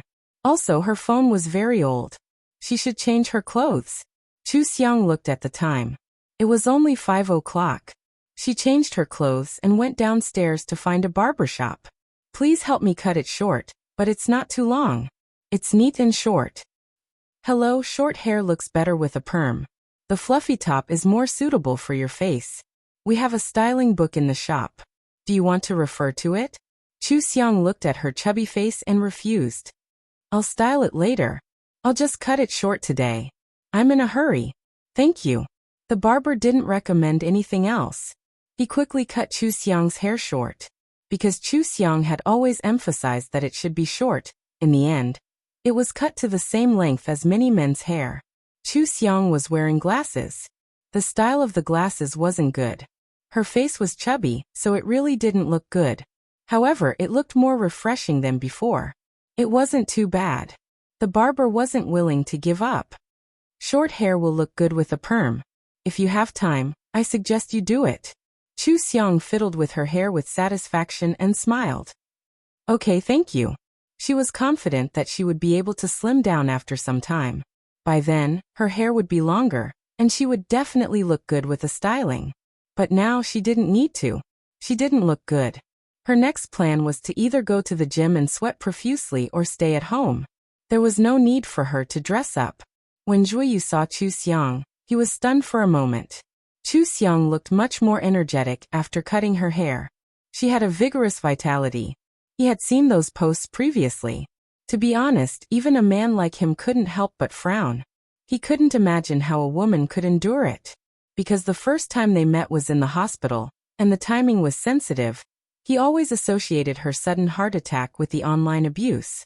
But he didn't expect that Chu Xiang would give him a completely different feeling. It was as though she didn't care about it at all. It was really out of his expectations. The two of them went to a restaurant with a good reputation nearby for dinner. Most of the time they talked about fitness and perfected Chu Xiang's fitness plan. Now that Chu Xiang had moved in, it was very convenient to be near the gym. He arranged for her to work out for 3 hours every day. The rest of the time, she would go for a walk and rest. Maintaining health was the most important thing. Chu Xiang wasn't good at this, so she completely listened to him. From the second day onwards, she strictly followed the schedule and went to the gym to report. Zhuyu went home and found Heavenly Immortal and Demon and Fairy. He read them overnight very carefully. Since Chu Xiang moved in across from his house and was a customer of his gym, they would definitely meet often in the future. They were in the same industry, so it was indeed fate. He had to make sure that she didn't copy, and then decide whether to develop into friends or keep a distance. With just one look he saw the knack of it. Heavenly Immortal and Demon and Fairy didn't have any similar plot lines, nor did they have any so-called integration. In the cultivation world, conflicts between master and disciple, senior and junior brothers and sisters, and the positive and negative factions were very common. Almost every cultivation literature would write about it. It was unreasonable for Chu Xiang to plagiarize this as a color palette, but outsiders wouldn't understand. If things got out of hand, they would still be able to slander Chu Xiang. He had been writing for 10 years, so he knew a lot about this circle. After a round of investigation, he understood that Demon and Fairy was trying to sell the copyright to attract the attention of the copyright owner. They deliberately found a similar book to create hype. Chu Xiang was just an innocent bystander. The Almighty was plagiarized, so it raised its status first. Many people didn't read this novel, but for various reasons, they would subscribe to Xia Wushuang's novel. This pushed this novel to the top of the gold list. And the more they collected, the better it looked. This was all proof of the book's strength. In the end, no matter how Jinjiang judged it, as long as Demon and Fairy was popular enough to attract the copyright owner, she would make a lot of money. That was why she spared no effort to blow this matter out of the circle. This was just a marketing campaign, but this kind of thing was very rare in the online literature circle. Many people were tricked and couldn't see the truth. After confirming that Chu Xiang didn't plagiarize, Zhuiyu's attitude towards her was much more natural. When Chu Xiang asked him if there was a computer store nearby, he directly drove her to Mausoleum. What kind of computer do you want to buy? Chu Xiang didn't understand this at all. It doesn't lag when using typing software or web pages. My previous computer was too slow and difficult to use. Zhuiyu almost suspected that she wasn't a writer. Weren't her requirements for every work equipment too simple? He couldn't help but say, if the budget is high, it's better to have a better computer and a complete set of peripherals. Choose a capacitive keyboard or a mechanical keyboard, a mouse, an ergonomic chair, and a push-pull mechanical screen rack. It's best to have a desktop, a laptop, a tablet, and a Bluetooth keyboard. This way you can write anywhere. It's the most convenient. Chu Xiang was stunned and looked at him suspiciously. Right? You know what I do? Zhuyu touched his nose and coughed lightly. Sorry, I'm actually an author from the Dian family. There's been a lot of bloodshed in the forums these few days, and I recognized you when I saw your photo. I'm Zhuo Erbufan. Zhuo Erbufan was a famous super guru in the Dian family. Chu Xiang looked at him in disbelief. Is it really so coincidental? I just moved house and actually met a guru in the same industry? Is it true? Zhuyu was amused by her reaction. I was also very surprised when I found out. It's too coincidental. I didn't even dare to write like that. Chu Xiang smiled and said, yes, if I wrote like that in the novel, I would probably be scolded by the readers for being melodramatic and old-fashioned. In fact, the readers don't know that all the plots that are scolded for being illogical and stupid are not as exaggerated as in reality. That's right. After watching the news so much, I think that it's all child's play. In reality, there are so many illogical and stupid things. It's better to beautify it in the novel so that everyone can accept it. At the mention of their common field, the smile on Zhuoyu's face became more genuine. He suggested, do you want to buy peripherals? If the budget is sufficient, I can recommend a few good ones for you. Chu Xiang nodded. Okay, the budget is not a problem. Help me buy a set. I'll treat you to a meal. Zhuoyu had been writing for 10 years. Naturally, he knew what occupational diseases professional authors needed to prevent and what equipment they needed to protect themselves. He used half an hour to help Chu Xiang buy all the equipment. Then he moved them back and helped Chu Xiang install the equipment. Chu Xiang sat on the chair and tapped on the keyboard. It was quite comfortable. She didn't know that there were so many types of equipment, and there were even types that were suitable for authors to write. The mechanical screen rack was especially useful. When she got tired of sitting, she just had to lie down and pull the screen rack over. It was very convenient. Indeed, it was all thanks to Zhuoyu's recommendation. She looked up and smiled. Thank you again. Let's go and eat. I didn't expect that I would benefit from this disaster and get to know a god. Can I ask you some questions? I'm planning to start a new novel, but I'm a little confused when I'm doing the outline. No problem. Just treat it as a casual chat. What kind of novel are you planning to write? It's still a cultivation novel. You know my situation. The story of Heavenly Immortals is still a little immature and can't take a beating. I've thought of a better story and plan to continue Immortals and Demons. Now, I already have all the content of the story, but there's too much to write down. I don't know what to write and what not to write. I haven't been able to do the outline well. Oh, then you don't have a good grasp of the rhythm and the details. I have some experience in this area. Let's eat and talk. Chu Xiang gained a teacher for free. She finally had some clues in this unknown field, and understood a little about what kind of plot to write in the novel. It was really a blessing in disguise.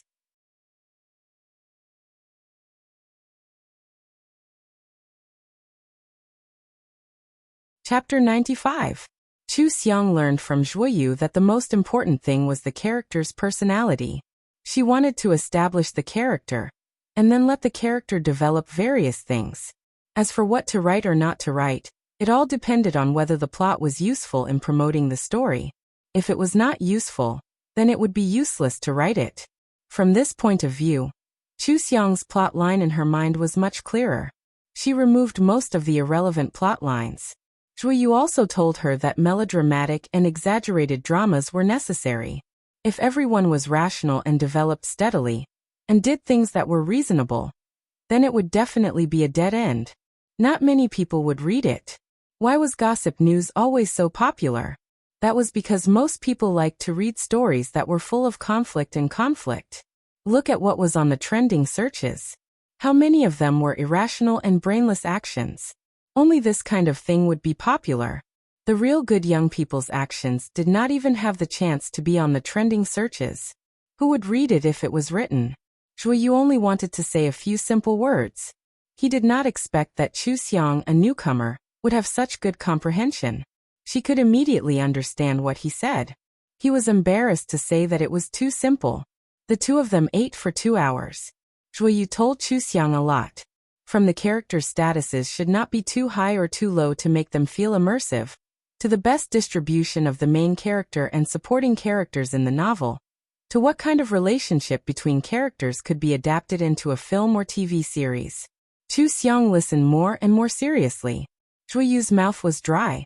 He drank some water and smiled. Did you not remember? I've said too much. Chu Xiang said seriously. No, I've remembered everything. Oh, you've remembered everything? Zhuoyu smiled in surprise. I hope it will be helpful to you. When it comes to writing, no matter how much experience you have to rely on yourself to figure things out bit by bit. Many times, even if you have experience, it's not suitable for you.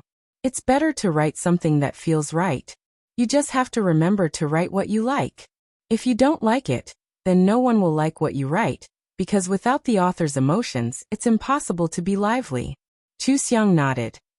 I got it. Let's go. It's late. I won't disturb your rest. I also have some ideas and want to write a draft. Can you tell me the 3 golden chapters? The first 3 chapters are especially important. Sure. Zhuoyu got up and walked out of the restaurant with Chu Xiang. On the way, he explained to her what elements should be written in the first 3 chapters of the opening novel, how to highlight the main character's characteristics, and how to arrange conflicts. For Chu Xianglai, this knowledge was very new. She had never heard of it before. However, she was very clear about what kind of relationship between characters could be adapted into a film. After all, he had been in the entertainment industry for a lifetime and had studied countless scripts. He knew what kind of scripts were attractive. She tried to combine the script and the characters. Although the differences were big, it was really easier for her to understand Zhuoyu's words. When she got home, she was not in a hurry to write a draft. Instead, she looked for Zhuoyu's book and read it. As she read, she compared it with Zhuoyu's knowledge. Gradually, she understood the intention of some of Zhuoyu's plots in the first 3 chapters. She understood how to convey the main character's characteristics to the readers without batting an eyelid. She also understood that the plots were passed on like a chain. It was continuous and made the readers want to know what would happen next.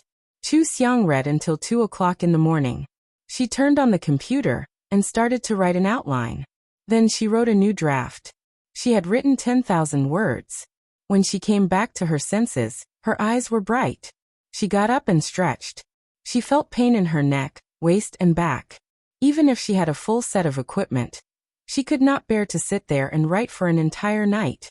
She made a cup of wolfberry tea and felt weak all over. She could not help but feel a little regretful. With her current body, she would need to rest for an entire night to recover. She was really careless. Chu Xiang sent Zhuoyu a WeChat message. I'm not going to the gym today. I'm quite tired after writing for an entire night. I think I'll sleep for a night. Zhuoyu, you wrote for an entire night? Then you should rest quickly. Your body can't stay up all night. Do you need me to help you read the draft? I'm a little afraid that I misled you. Chu Xiang, if the guru is willing to help, I can't ask for more. Chu Xiang sent the 10,000 words she had written to Zhuoyu. She exchanged a few more words with him before she took a shower and went to bed. After she fell asleep, the spiritual energy nourished her body and slowly dispelled her fatigue. Her unconsciously furrowed brows in her sleep also relaxed. Zhuoyu read Chu Xiang's new draft seriously. As he had just read The Mighty Immortal, he could see the difference between Chu Xiang's new draft and The Mighty Immortal. Although the writing was still immature, the arrangement of the story was much better. If it really had something to do with the writing techniques he had taught her, then Chu Xiang's comprehension was too strong, wasn't it? 10,000 words was not a lot. He finished reading it very quickly, but he actually felt like he had not had enough. He immediately realized that this would be a popular novel. As long as the quality of the follow-up was like these 10,000 words, this novel would definitely surpass The Immortal and Demon. When Zhuoyu thought of Chu Xiang's new novel that would surpass The Immortal and Demon, he knew that Chu Xiang was serious. He looked at this novel more carefully. After all, Chu Xiang was a newbie.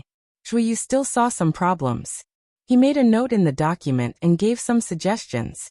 After doing all this, he also felt a little itchy. He opened the writing software and wrote 20,000 words of update. This caused the readers to come out and leave comments. They excitedly asked him what a good day it was today. The number of people who wrote 6,000 words a day had increased to 20,000. Wasn't this too good? If only it could be like this. Zhuyu saw the readers' comments and smiled. This was impossible. It would never be possible. Writing was like this. On a whim, one could write 30,000 to 40,000 words. When one did not want to write, one could not even write 100 words. One's mood was very important. There had been times when his mood was affected by bad comments and he stopped writing. Therefore, he was really surprised that Chu Xiang could calm down and write a new novel in the teeth of the storm. Moreover, she wrote very well. However, if this was the case, Chu Xiang's psychological quality was so good. Her sudden heart attack should not have been caused by the netizens. He had misunderstood. Zhuyu was about to turn off the computer when the doorbell rang. Liang Jun shouted outside the door. Zhuyu, open the door. I brought you a lot of food. I can't carry it. Hurry up. Zhuyu quickly walked to the door and opened it. Liang Jun came in with a big bag and put a lot of things on the ground. I'm so tired. Get me some water. The parking space downstairs is full. I got off the car and walked all the way here. I'm so tired. Zhuyu crossed her arms and leaned against the door looking at him. What are you holding? Why are you carrying a notebook? Don't tell me you. Haha, that's right. I'm here to seek refuge with you. Zhuyu, big brother, take me in. My house is painting the walls. I'm afraid there will be harmful gases, so I can only hide here. Liang Jun smiled fawningly like a pug. Zhuyu rolled his eyes at him and went to the fridge to get him some water. You're using environmentally friendly materials. What's the harm? Liang Jun snatched the water from his hand and drank half the bottle in one go. How can this be guaranteed? I don't know anything about it. My heart can sail for 10,000 years. I'll move in later. Based on what you're saying, you're not planning to stay for a few days. You're planning to stay for a long time, right? Good brother, why are you fussing about this? Look at how many snacks I brought for you. We can write, play games, and eat snacks together. Isn't it beautiful? Zhuyu was speechless. How is it beautiful when two men are together? All right, you can tidy up the guest room yourself. I'm going to change first and go out for lunch. Okay, go ahead. Liang Jun sat on the sofa. When he put down his computer, he saw the open notebook on the coffee table. Zhuyu had a document open. He saw that there were many comments on the draft. It was actually about the female lead's cultivation. Liang Jun shouted as if he had seen a ghost. Zhuyu, what are you doing? Are you going to write on the female channel? Zhuyu suddenly remembered about the document. He poked his head out of the bedroom and said, Don't touch that. It's not my draft. I'm helping someone else read it. Turn off my computer. Oh. Liang Jun couldn't help but gossip. Whose draft is it? Who could get Guru Zhua to help read it? You're even writing on the female channel? Do I know you? Do you have any other friends besides me? When did you hook up? Zhuyu came out and slapped him on the back of his head. What are you yelling about? What hooking up? We just met. Liang Jun's brain spun quickly and he immediately reacted. An author I just met, and she writes immortal cultivation novels in the female genre. Isn't that Qing Xiang and Chu Yin? Seeing that Zhuyu did not refute, he widened his eyes and said, Really? Is this really Qing Xiang Chu Yin's draft? When did the two of you become so close? No, did the two of you exchange pseudonyms? Weren't you waiting for the verdict to come out to see if she copied it?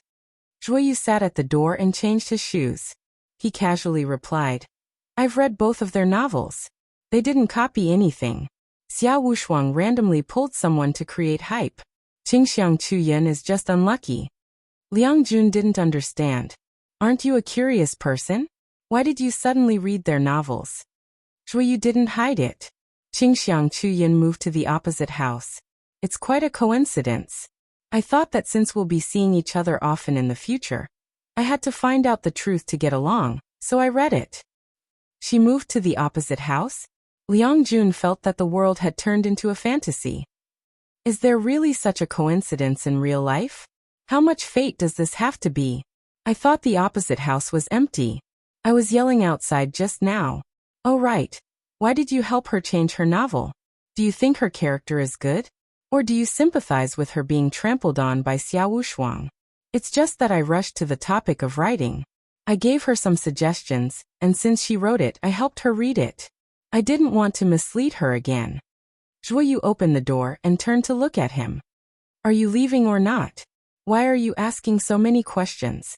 No, Guru Zhuo, you personally wrote comments for someone. This is unprecedented. You didn't even help me read it. I'm just curious. Oh right, invite her to eat with us. Introduce her to me too. In the future, the three of us will see each other frequently. We're all good neighbors. She wrote all night and is catching up on sleep today. Let's do it another time. Zhuoyu pulled Liang Jun from Chu Xiang's house into the elevator and went downstairs to eat. Liang Jun looked at him. I suspect that something happened between the two of you without me knowing, but I don't have any evidence. Zhuoyu rolled his eyes at him. Keep your imagination to yourself, great writer. That you're tuning in to the Earbook Haven YouTube channel. Don't forget to subscribe and join us on this journey to catch the most captivating stories.